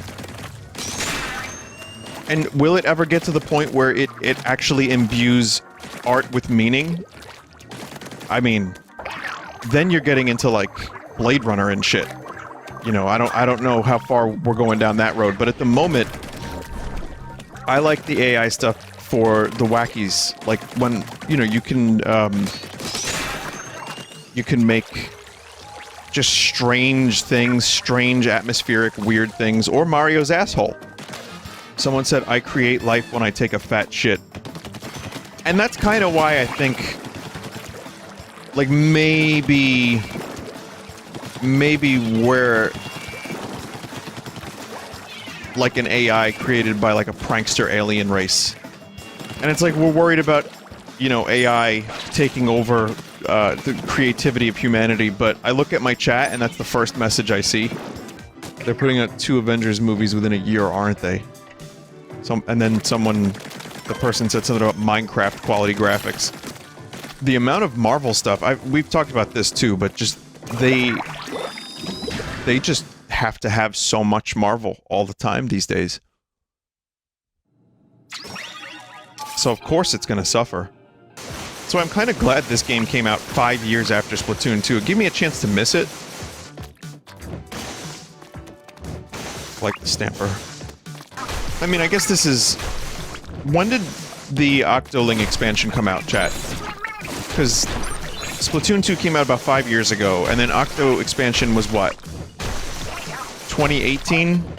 So it's still been about 4 years since we've had Splatoon stuff. And while the game is obviously extremely similar to its predecessor, there's just so much of it. And you know, from what we've been told, a lot more to come. But I kind of don't mind. If this came out 1 year later, or 2 years later even, it would be like, okay. But, you know, it's okay to, like, space things out a bit, I think.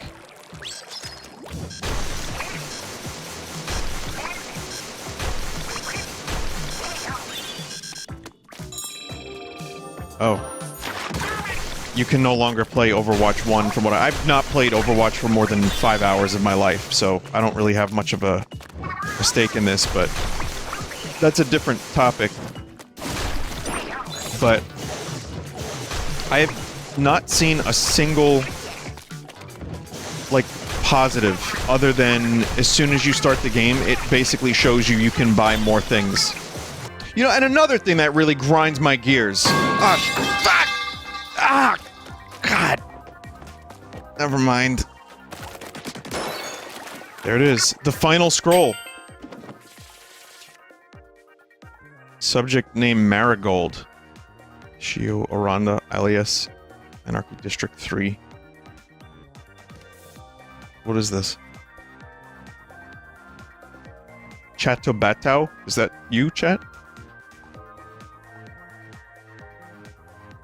Some... The food lady? Oh, it's the shrimp lady. I think I pretty much... I think we got everything here, chat, no? There's one more collectible.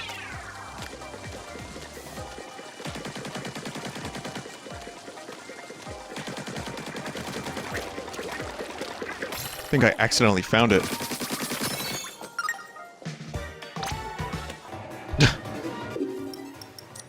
That was nice to have after me searching for those fucking things. I was hoping it would be bang bang.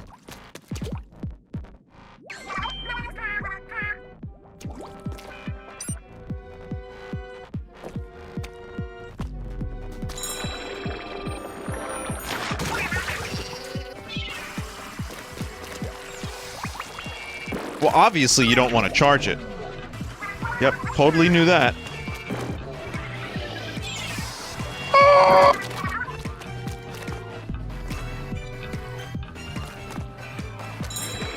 You know, I held it so I could aim it. And then I forgot that I had to charge it. Or not charge it. You could have jumped that gap as a squid. Oh right, you can turn into a squid in this game. It's an underutilized feature, but it's pretty cool, I guess.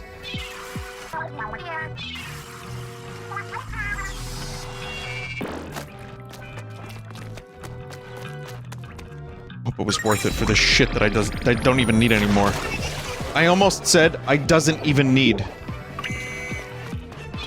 Oh, great. Yes!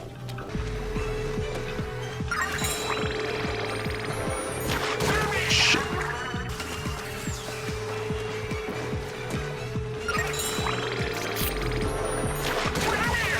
Fucked it again.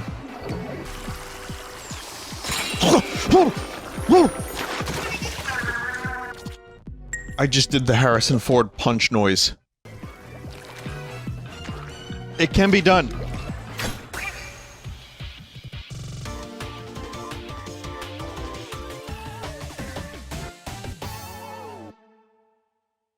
Wormo.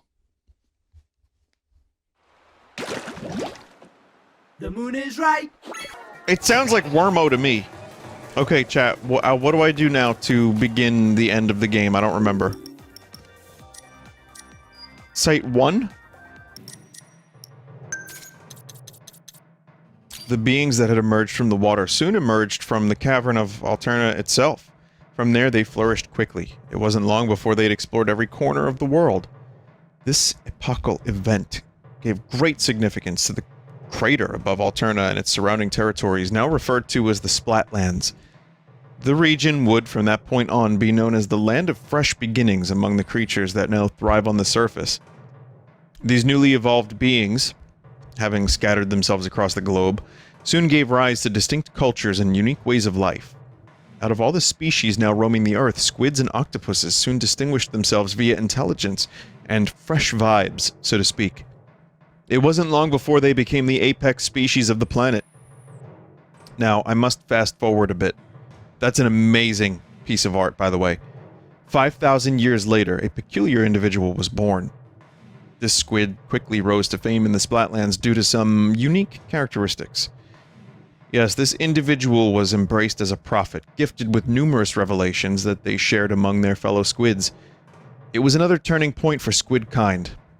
During this period, the foundations for modern cephalopod civilization were laid. That individual squid is now widely known and celebrated as the progenitor of the modern-day Inkling. Squeezus! Have you heard the good news of Squeezus Crust?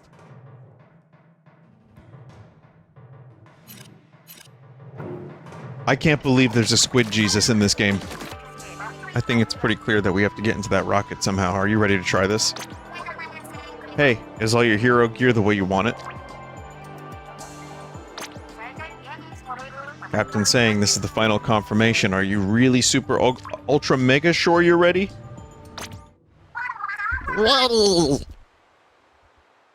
I missed like one upgrade tree, but it was a redundant one. It's okay.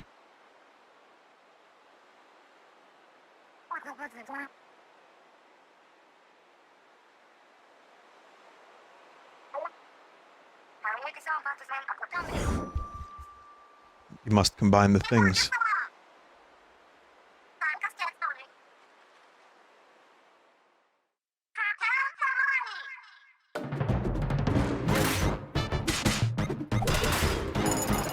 Their mechanics, too.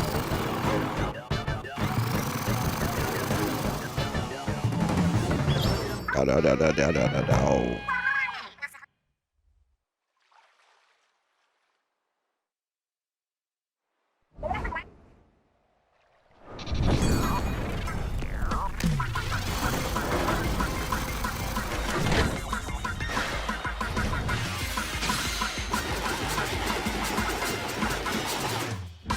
Fuck.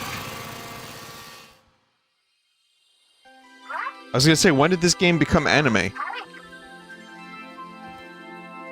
But then chat said it for me.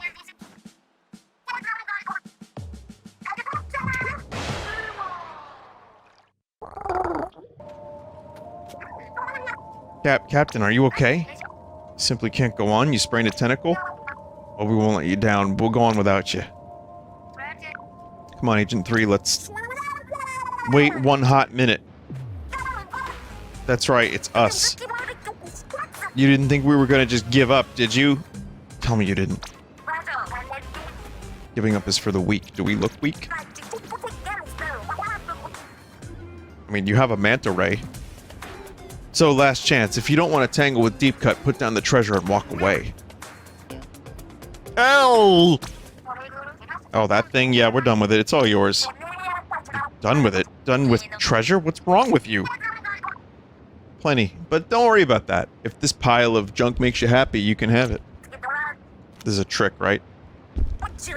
You expect us to believe you're just gonna give us the treasure? After, well, everything? Wait. Why am I fighting this? Wow, thanks. I feel kind of not good about each of us fighting you to the death. Our bad, and you're just giving us this? Seriously, such a boss move. Actually, why don't you be our boss?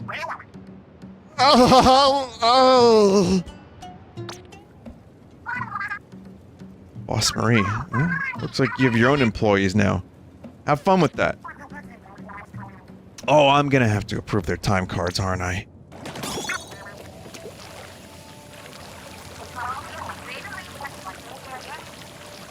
It's all in a dream, Squid Eater. Whoa, they took everything, all of your hero gear.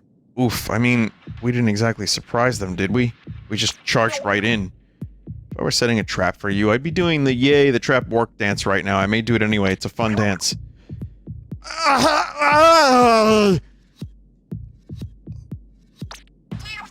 What do you think, Agent 3? You have your small fry. Are you good to give it a try? Would you be going in there? Fresh out of ink? Who am I kidding? Of course you would. Good shit, small fry. Why does this sound like Billie Eyelash? Says a chat member. It does have a faint William Eyelashes kind of feel to it. The bad person. William Eyelashes. The unsavory fellow.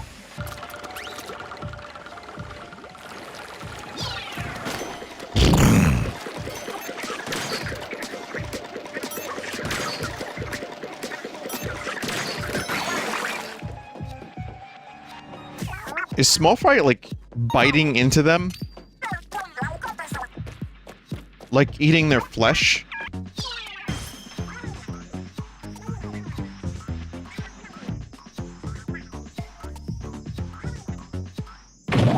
No. Nope. Where is it? There it is.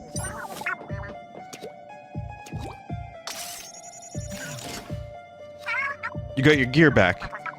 You and Small Fry did great, but it must be a relief to have your gear back. Do you think you should get a move on? Look for another way in, Agent 3. There's gotta be one around here.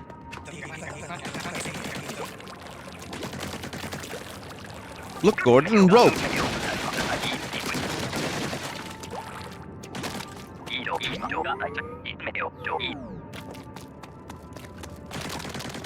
Earth representative?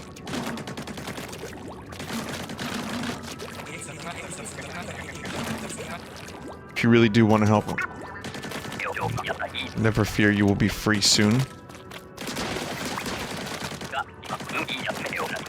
Together we shall bristle forth into a fuzzy and profitable new era. You're trolling us.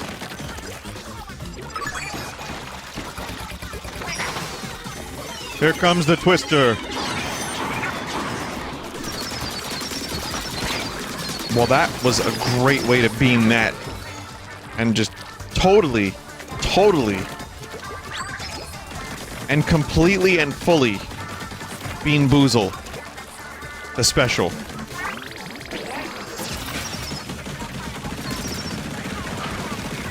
Wait, can I uncrab?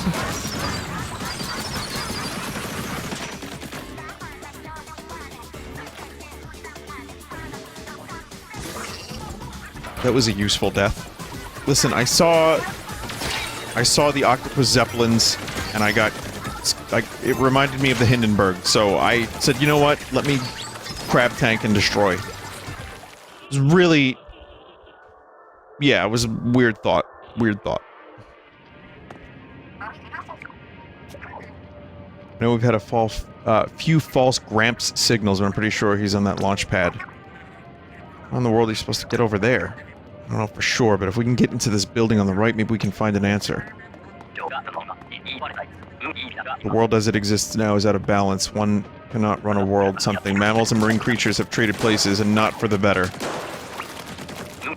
As CEO, I must be the one to restore balance to nature. For now, I will let the fuzzy ooze spread, and watch the golden eggs pile up.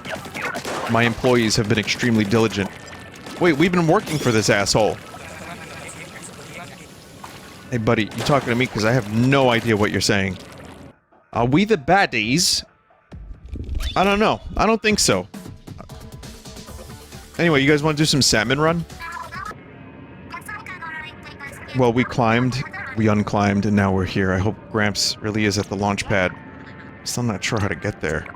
Hey, I see a pipe that's connected to the rocket. Good eye, Fire. Fry. I want to call her Fire Festival. The pipe is definitely big enough for Agent 3 to fit through. What could go wrong?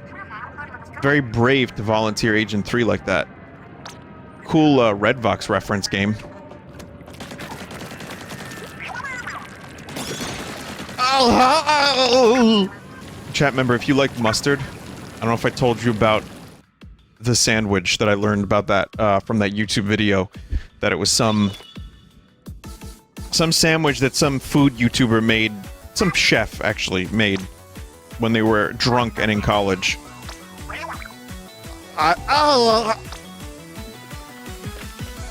That I got my deli guy to make, and it was unbelievable. But you need good ingredients. But it's mustard focused, so I'm going to tell you what it is. The sandwich is no joke. Chicken cutlet with pepperoni and mozzarella on a roll. But the roll's got to be good. You then put them in the toaster oven for a little bit, you know, so you heat it up so the pepperoni sweats onto the chicken cutlet. It's got to sweat onto the chicken cutlet. So it's got to be toasted. And then you put mustard on both sides of the bread. That's it. That's the sandwich. I almost didn't want to, like, reveal this, even though the YouTube video had, like, 1 million views or something, because it felt like my own special secret sandwich. Yo, it's fucking amazing. It's not really... It doesn't make me feel like crap. I had it twice, and it was like, okay, this is good. I don't eat the whole thing because it is a little heavy, but it's fucking good. The Sinner's sandwich. Yeah, sure. Yeah, I got a deli guy. I got a vitamin guy, too. Dave's got a deli guy. Well, Dave's got a sandwich guy. It's a little different. Well, I mean, I've had different deli guys over the years, you know. Sometimes deli guys are kind of ephemeral. You know, they come and go. Hopefully not in the food, but my current deli guy, I have a couple actually, but yeah, good people.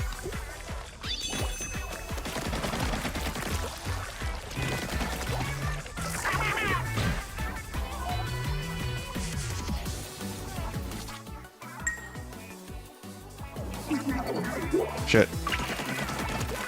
I guess this is a fuzz dungeon. I don't get the pun. It's a game. I played it. It's the Jeremy Colliard game.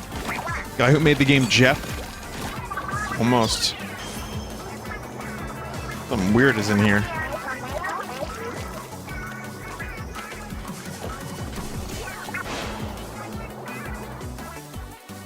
Oh, it's the Zapfish.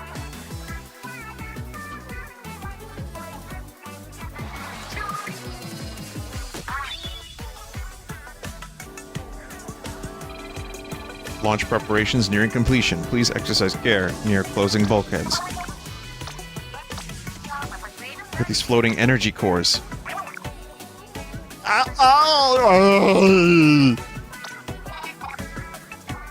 If we get the energy cores, we flip the switch, then something's gonna happen, right?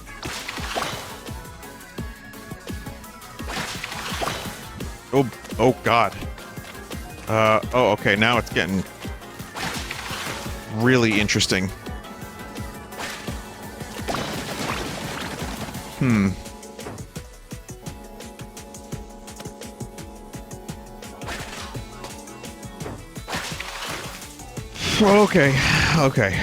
Okay.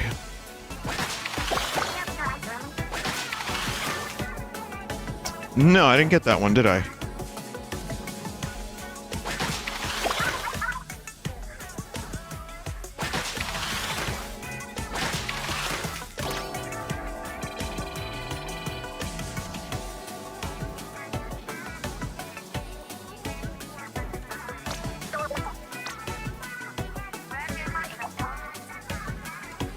Okay. Whew. Alright. Keep your cool, you're almost there. Alright. Well, this is a lot more elaborate than I was expecting. They did a pretty good job with this story mode. They definitely upped the production value. 3 components to my business plan. The vessel, the spirit, and the wisdom of ages. Someone is taking notes, yes? What the fuck are you talking about? Wait, wasn't I talking about this earlier? Your brain ensconced through, though it may be in your hideous form, contains a beautiful something something. Leave my brain out of this. Hey, what's that for? Get away from me! Ah!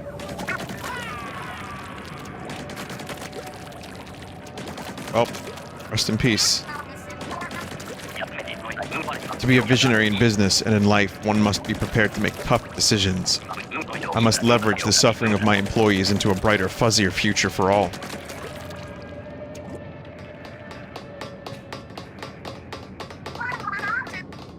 Gramps, we're here to save you.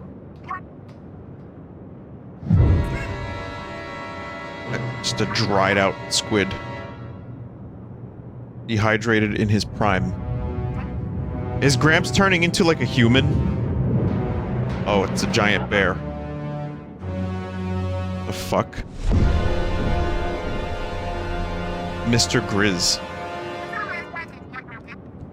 Hey, you overgrown furball. Turn Gramps back into Gramps. Valued employees, we appreciate your feedback. However, it will not be implemented at this time. What's that supposed to mean?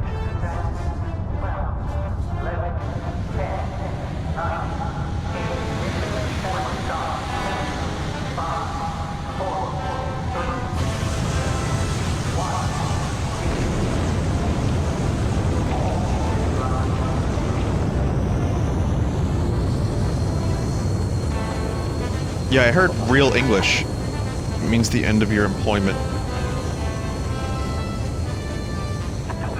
And the end of the world as you know it, to be clear. As per my memo, I will be coating the planet in fuzzy ooze in an effort to restore balance. Don't call it Harmageddon, HR doesn't like it. Ah. No. Rocket.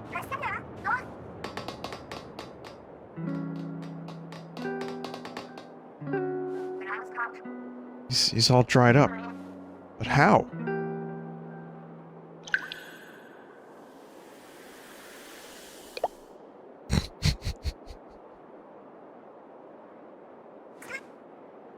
Chat, this is so fucking weird. Oof, somebody got the drop on me. Anyone else feeling a bit parched? Also feeling a bit lighter. Way flatter. Talking squid jerky, you're alive? Thank goodness you're, alright-ish. Hey, wait, we're still in danger. The rocket, the fuzz! But we'll never catch that rocket, it's impossible. What can we do? Sounds like you folks need some help. And Deep Cut is here to steal the spotlight.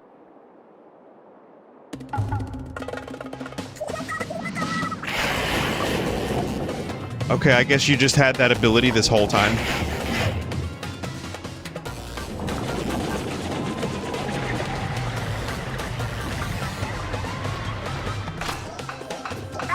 Il NATO.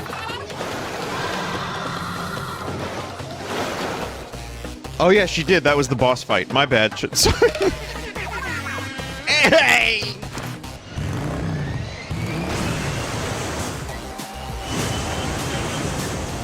I can't wait for the Il NATO movie from Asylum. The Asylum.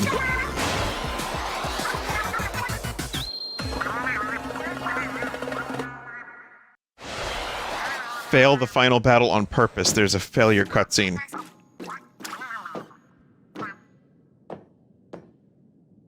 Space! The one place unaffected by capitalism! Except it is now, because the capitalist bear is here. That's what chat has been calling him. Well, well, such dedication to your work. I think you've earned yourself a break.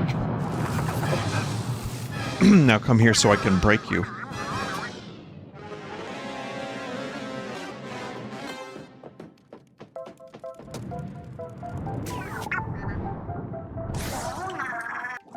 Not this one? Huh. Oh, it's the salmon run eggs. Salmon. So, I could have never have predicted this would be a giant bear on a rocket ship in space. This is insane. With this music of all music, whatever this music is, I don't even know. Fucking temporary secretary is what it is.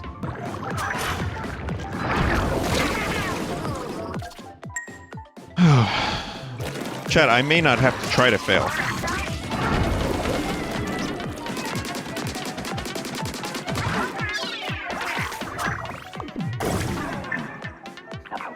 You're not clocking out that easily.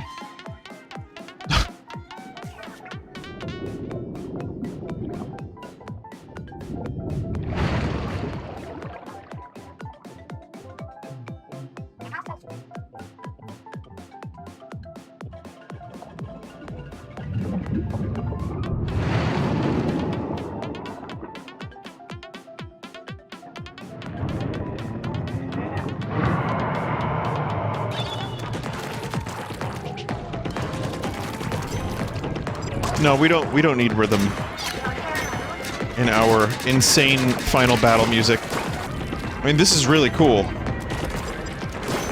For a second, it kind of reminded me of Dead Space, which got a gameplay trailer for the remake. And I'm like, yeah, it looks better, but kind of wouldn't mind a new Dead Space with that visual style. But one, like, really close to the series' roots. Callisto Protocol. Yeah, that's true. I think I'm involved in that game in some way. I don't remember how. I think they wanted to use a Red Vox song. Oh yeah, they used a Red Vox song for the trailer, Stranded. Well, chat seems to know about it, so clearly it's not an NDA or anything. Are you sure? Maybe? I mean, it's been 2 years since I've been asked about that game, so I'm pretty sure it's okay. But then again, I haven't heard anything, so I don't know. Oh, shit. Ah, dumb. This music is awesome. Well, yeah, I don't think you have to worry about anything, chat, because I don't... Again, 2 years is a long time from my memory, especially for a game that I haven't heard anything about since then. But, yeah, I believe that's what happened. How did chat know about that? If this isn't revealed. You know, like, several chat members knew exactly what was happening. They lied? Oh. I guess that's all you have to do. Anyway, yeah, this is a cool fight. Sorry to interrupt it with this inane discussion. Are they paying you an exposure? Yeah, I don't think I got a paycheck for that. Chat, you have to understand, 2 years... It's been a long 2 years. So I don't fucking remember very much. In fact, I thought the trailer was already out for that, and there's a chance maybe it won't even happen. But, yeah, no, if you go back to the chat, someone was like, Red Vox is in it. I was like, yeah, how'd you know? Alright, anyway, let's see if we can do this.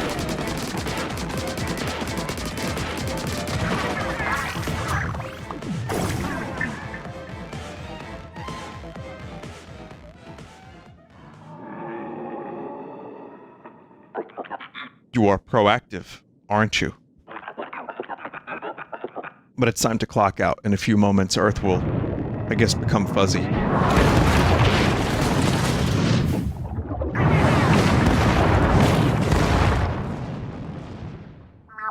Red Vox could potentially be featured at the VGAs.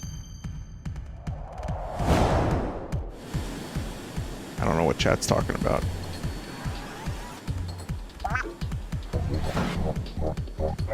Oh fuck, DJ Octavio. Right, I remember this. You're not dropping this beat on our turf. We'll hype you up from here, Agent 3. Listen up, it's going down.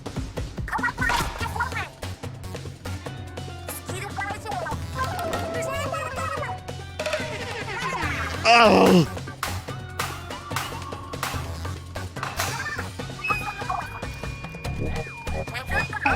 You lip sync, we drip ink.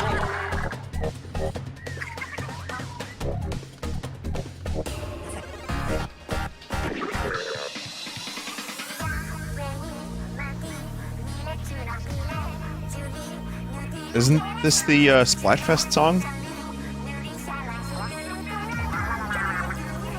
Small fry, unlock your potential. Become big fry.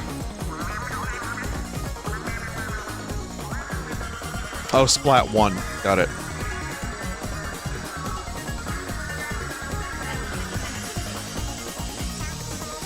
Marine life energy is flowing up there. What the fuck? Behold huge fry.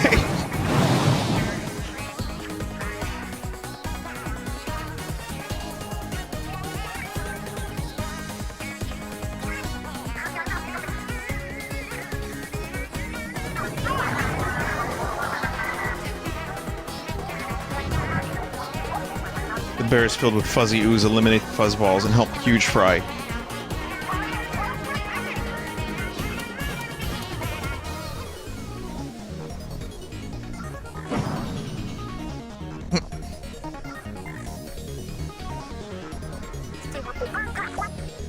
You ooze, you lose. Ready, Octavio? Pilot hatch unlocked. Fuzzballs meet my ink vac.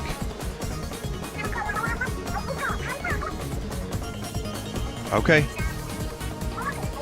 You have only 3 minutes 33 seconds before he slams into Earth. Hurry.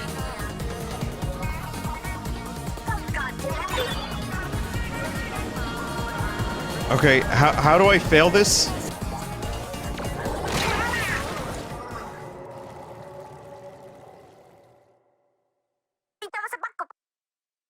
Splatsville, we failed you.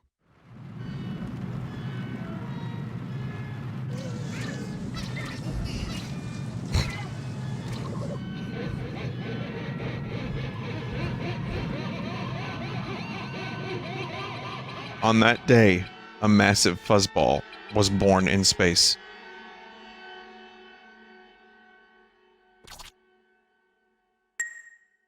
Okay.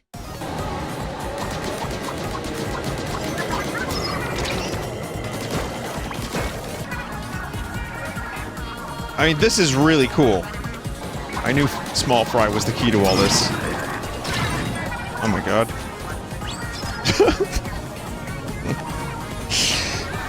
The ink graphics in space, they look really good. I can't believe it's a fucking space kaiju battle. What? Again, we've built up to this, so it doesn't feel as weird as it could if you just had this out of context. But with zero context, if you just, like, explain this, yeah, it would be pretty fucking weird. Well, it already is pretty fucking weird, but even weirder, somehow. Come on. Ah, shit. What's this?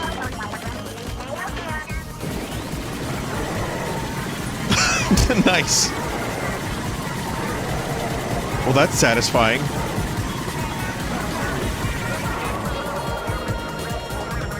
It's the Booyah Blaster.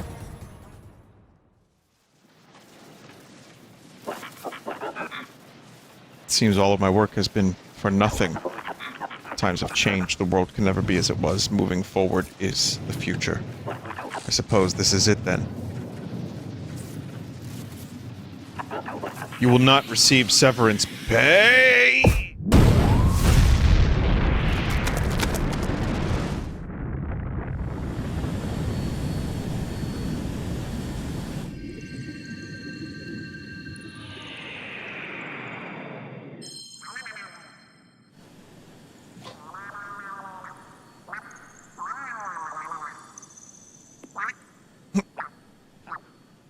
And now we know what he's capable of.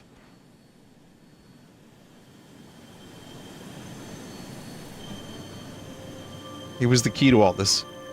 Well, if you give him the special juice, he can grow on command, right? Like the squid juice or whatever? Marine prayers, I think it was. The hell?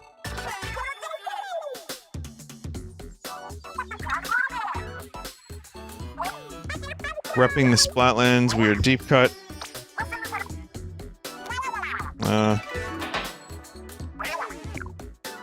The world was saved. Breaking news. It's the return of the great Zapfish. Oh yeah, I almost forgot about that. How it always looked. Ah, who cares? It's safe. Yay, is that all you got, big man? What's next? Hey! Breaking. Hurry up and break it already. This is about the new Squid Sisters single, right? Because if it is, yeah, I've heard about it. And yeah, I'm big mad about it. Wait, it says Squid Sisters on the label, but look at these two. Hey! That's Boss Marie and her assistant lady. They're the Squid Sisters? Hey! They really are our bosses. Deep Cut will open for the Squid Sisters anytime. When are we going on tour? Yes, great idea, Shiver. Deep Cut and Squid Sisters World Tour. Until then, we'll just play their latest. Here's Wave Goodbye. Catch you later.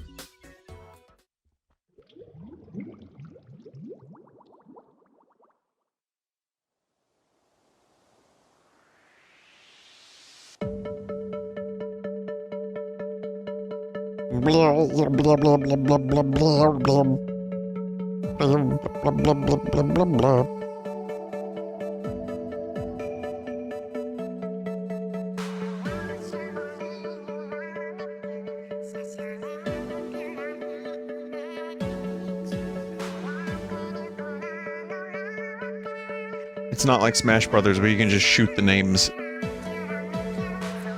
Oh wait, you can?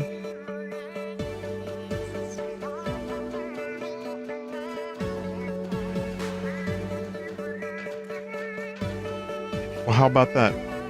It's exactly like that. Except it doesn't actually hit the names.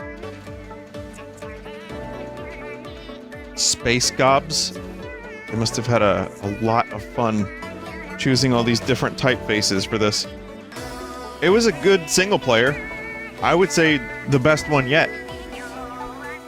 From my fucking terrible memory. There's one level left you have to complete? Okay. There's a Champions Run level.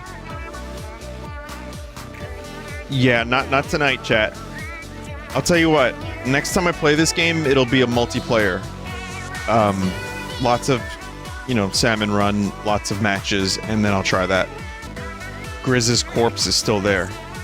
Nah. Well, how does he communicate then with the salmon running? He's not dead.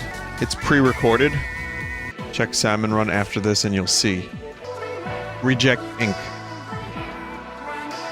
Drink milk. This message brought to you by Big Milk. More commonly known as Big Milkers.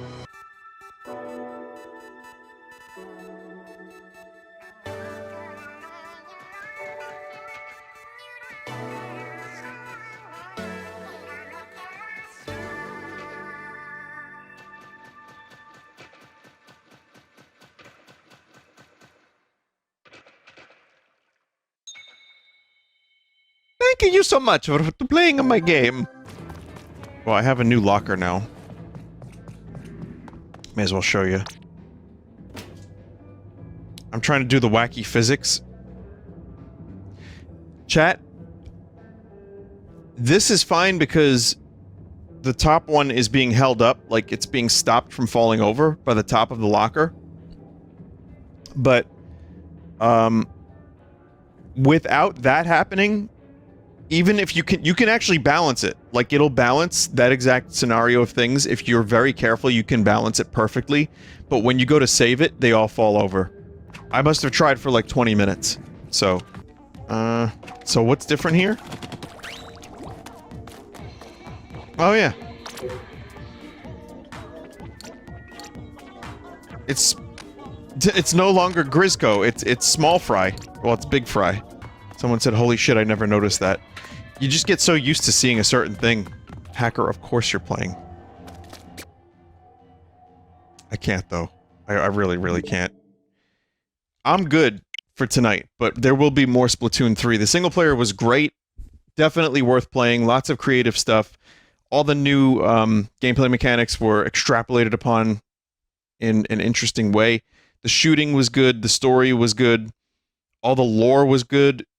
And then that final battle was incredible. So, yeah, I enjoyed it. All right, so Dave found something that sounds like Seabat in the lobby.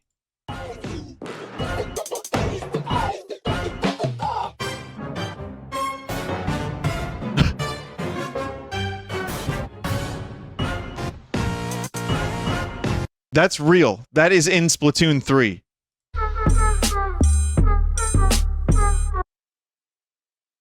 Where is it? I mean, it's there if you're listening for it. Crazy.